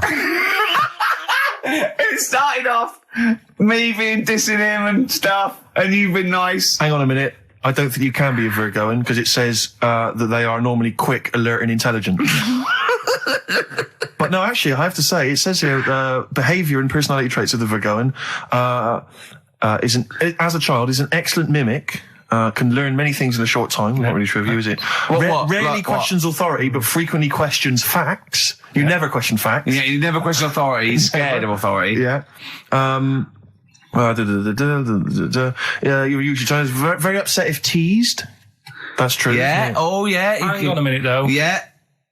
Can't take a bit of stick. Too much pressure. If you can't stand the heat, get out of the kitchen. Yeah. What to teach a young Virgoan? Myths, fairy stories, make-believe, daydreams, and how to use imagination should all be taught to young Virgoans, so they have plenty of magical moments to remember in their adult years when they are often alone. I'm changing my mind. I know. This is good stuff. This is really good stuff. All right, well, let's see. What are you? I don't think we should talk about that. Yeah, let's have a look. It says the Virgoan is... I love some of the specifics of this. Virgoan as an employer. He's excellent as the boss of a small company. Yeah. Don't get him on a Tuesday. He's probably stamp collecting then. Yeah. He loves a bit of haddock. Okay, let me look at mine. Oh, that is good though, Carl, isn't it? That is you all over. I've changed my mind. It's brilliant. It's a real science. They've really put their work in with this one. Let me see. Sagittarius. Sarah Jones. Sagittarian is a happy, playful little clown. Little. Greets everyone. Oh, dear. Yeah. Let me see. Sagittarius at home. He's only going to read the good bits though, isn't he? Yeah, exactly. If that's it, what can it say? Have they done yours in sort of small print? Because you've got special eyes? I don't know what that insult is, Carl. What kind of an insult is that? Well... He's happy with that. Look at his face. He's done me. Oh, dear. Back together. Little baby bird. On XFM 104.9. Gervais, Merchant, Pilkington. Gervais, you're Cancer, is that right? Yeah. Just looking you up in the little zodiac book. Sure. Again, I've really changed my view. I used to dismiss these out of hand. Oh, here we go. These are bang on about you. May have remarkable teeth, perhaps prominent, irregular, or in some way unusual. Yeah. I've got quite strange teeth. Who doesn't know when they're English? Even if slim, may appear broad or plump. May be plump or tend to put on weight very easily. Yeah. Correct. Yeah. Behaviour and personality traits. Loves delicious food and drinks, but almost always dribbles, even when past babyhood. How specific is that? It's true of you, though. You know what that is, though, You can don't barely keep you know food what that in is, your don't mouth. You can barely you? keep Because it I in was your born at a certain time of year. Exactly. And that's what happens. They tend to dribble. Yeah, well, no, that is fair enough. I think it starts to fall apart, though. Why? When it says...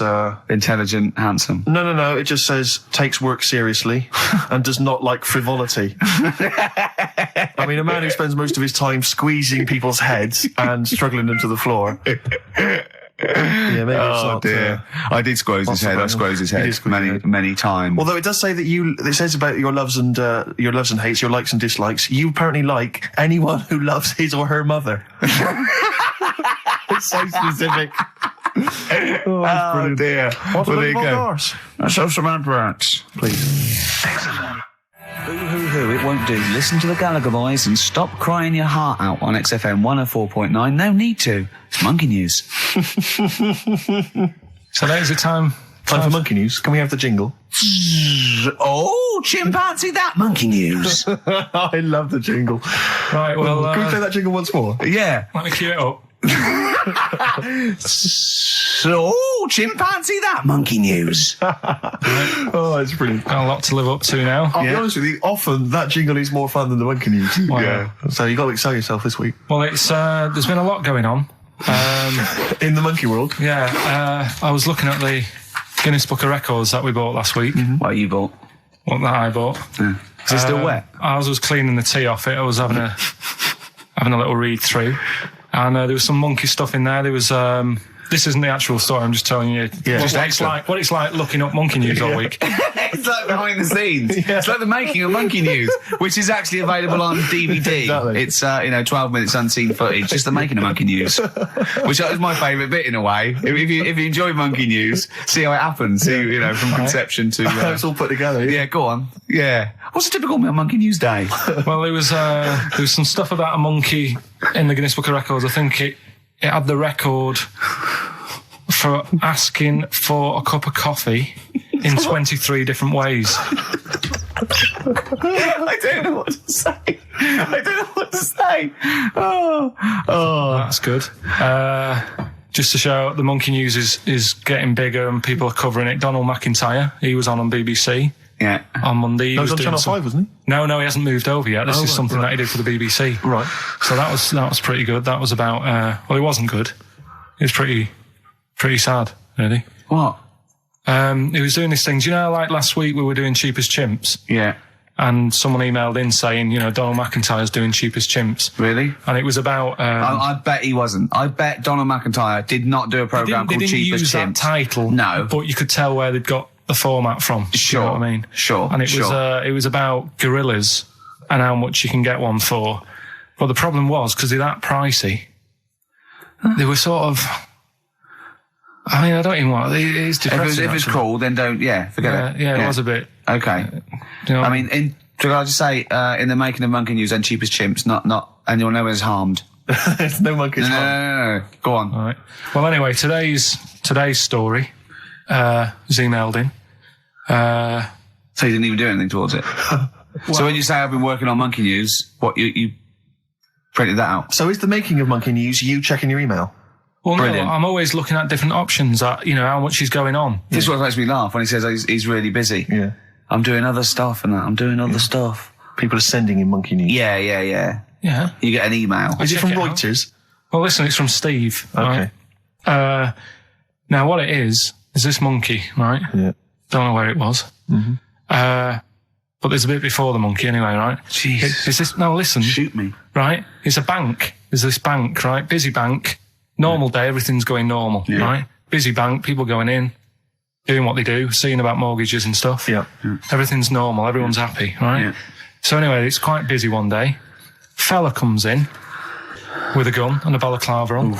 Up to no good. Right, I'll tell you now, Carl. If this fella turns out to be any ape or monkey related species, you're never doing this again. you are never. So just, if you want to finish it, it's at your own risk. But if this fella who robbed the bank turns out to be a chimpanzee, that's the end of Monkey News. All right. Okay, let's hear the end. It's a lovely day in a lovely bank. Everyone's happy. Everything's normal. The man comes in the balaclava. Man comes in, it a man? starts waving a gun around. Shut up, Rick. Let him finish the story. Starts waving a gun around, right? Up to no good. So everyone's thinking, oh, God, wish I didn't come in here. It's not going to be a good day. How tall is the man? Shut up. Let's hear it. Everything, oh, God. And he's telling everyone to get down on the floor. Yep. In what, in English? In English? Yeah. In English? So. Yeah. So everyone's panicking. Everyone's getting on the floor thinking, this is it. This is, it's all over. Yeah. Just when you think, it's all bad news. Yeah. It's all bad news. Doors swing open. Little monkey wanders in. God, it's worse. Shut up, Rick. Little monkey wanders in, right? The robber's like, what's going on here? He's telling it to get down on the floor. I don't think it was taking any notice. No, right? it was just busy asking for coffee. It runs in. I don't know if it was going to withdraw or deposit or whatever. It wanders in, right? Goes up to the robber. Where did it come from? Shut up. Will you let him finish the story and then ask questions? That's only fair. Okay. Wanders in. Runs up to the fella with the gun. Takes the gun and the bag of money off him. Everyone's like, yay, we've been saved. Then the monkey starts backing out with the gun and the money. Shut up. Sit down and I'm having this. And he does a runner with the money and the gun. No one's seen it since. You are an idiot. I mean, you have said some stupid things in your time. What are you talking about? It's a story that happened. No!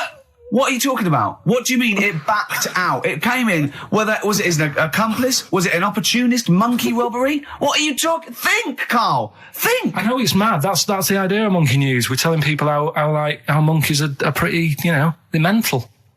They're up to no good. What do you think? They've never seen the monkey since. What, did he have a getaway car waiting? Did he swing his way to freedom? Where was this? There's no details. Don't talk rubbish. Well, yeah, Steve emailed it in. He's got it off the net. And the funny thing is, can I see it? Have you got the information there? Yeah, the funny thing is, it wasn't just him who sent it. I had that a couple of times. So a few people obviously read the story and said, that'll be good for Monkey News. It doesn't say anymore. It doesn't say if he went off to Spain. It doesn't say, if he's on Crime Watch. Yeah. It doesn't say any of that. It's just saying that's what he did. That's the story. And that's what Monkey News is about. I've heard that they're making a movie version with Phil Collins. So I look forward to that and Julie Waters. So that's this week's Monkey News. If you've got any, if anything's happening don't bother. in your town. That's the end. No, that is the end. That's the end of Monkey News. No more Monkey News. This is, bit of Queen. It says it here in this email, Rick. It's got to be true. Right. 7 Seas of Rye. That's for you, Carl, because you're going on holiday. Do like to be beside 7 Seas of Rye by Queen. Rick, we've had an email from number one fan, Richard Anderson. Oh, excellent. I'm opening it. I haven't read it. He's loving it, isn't he? What does he say? Well. What? Well. He likes it? From Richard Anderson. It pains me to admit it, but your show is no longer appalling. Go on. Congratulations on being only slightly rubbish. Excellent. Hey, Cheers. we're winning him round. Yeah. I'll tell you what he'd love, though. I know what he's a big fan of. Well, adverts. Yeah. Nice to do that one again. Always. Metal Mickey, Suede on XFM 104.9. Wow. Nearly over with Ricky, Steve and Carl. I've done another little sketch for you, Carl, because I was excited by the fact that we raised that money. So I've done a little... Well, it's not over yet. It's like people go to the website and if they think it's worth more than 50, they can say, I'll give you 55 or something. XFM put that little one on. It's all three of us, isn't it? Well, they haven't done that yet. No, but they could put that on next week and they can frame it for them, can't they? Well, if they have a look, xfm.co.uk/Ricky, and have a look at it if you want it. Just pay some money and... Now, it'd be worth a bit of money, won't it, in a few years? When we're all dead. Mm-hmm. Now, listen, Carl, you're going on holiday. You need a little rest, don't you? Yeah. What's the vibe? What's the vibe of the day? What's the crack on holiday? Come on. Where are you going? Madeira. Right. Good.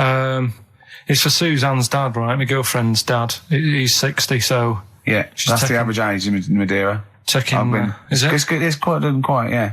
Well, my mate Damo went to Madeira, and he was worried about sort of terrorism on the plane, and he looked around and he thought, well, if someone gets up, someone will wrestle him to the floor, and he looked around, and he was the only one he realised could have got out of his seat quickly enough.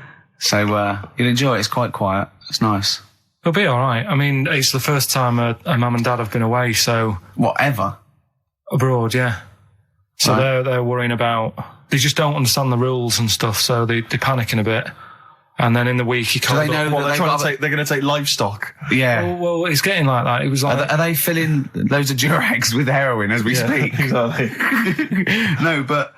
do they know about passports expiring, don't they? I mean, they're not completely stupid. They know about all that, right? Yeah. And he called up in the week, one of the questions said, what's the best thing when you're going abroad?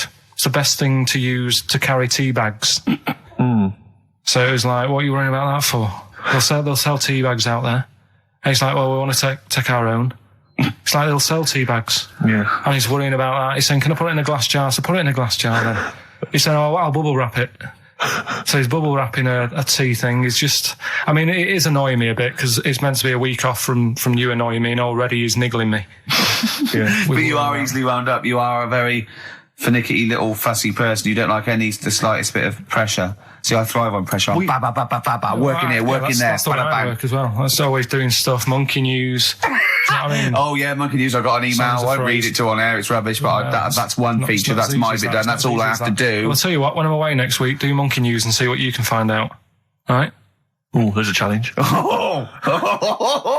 what you can do. Yeah. I've already told them about the Guinness Book of Records one, so you can't use that. Yeah. Right. We're going to find the best Monkey News ever, Carl. Wow. What was it you said to me about? Because I mean, the thing is that you don't really like people, do you? That's the truth of it. People annoy you, don't they? They wind you up. Yeah.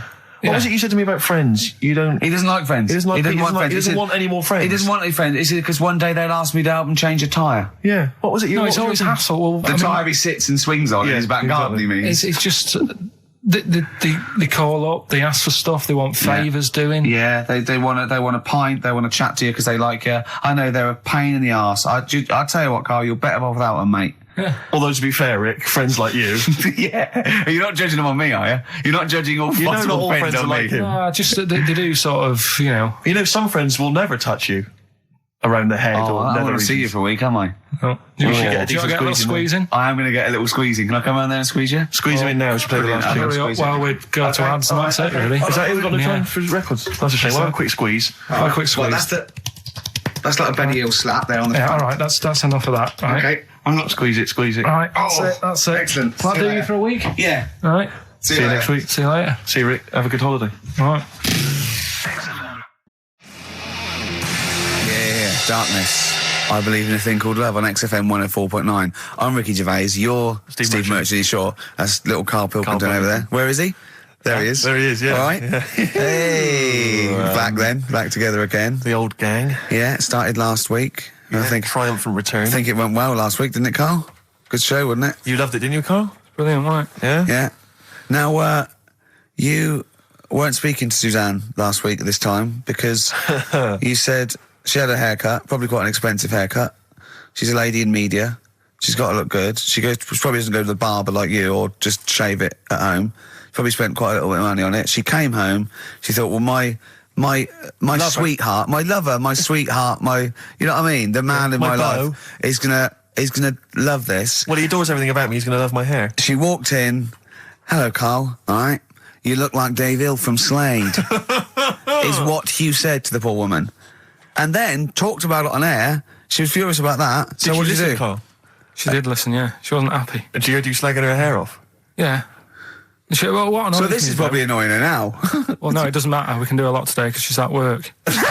So And of course, no one's going to tell her. let's have a chat about a fat arse, shall we? Straight hold on.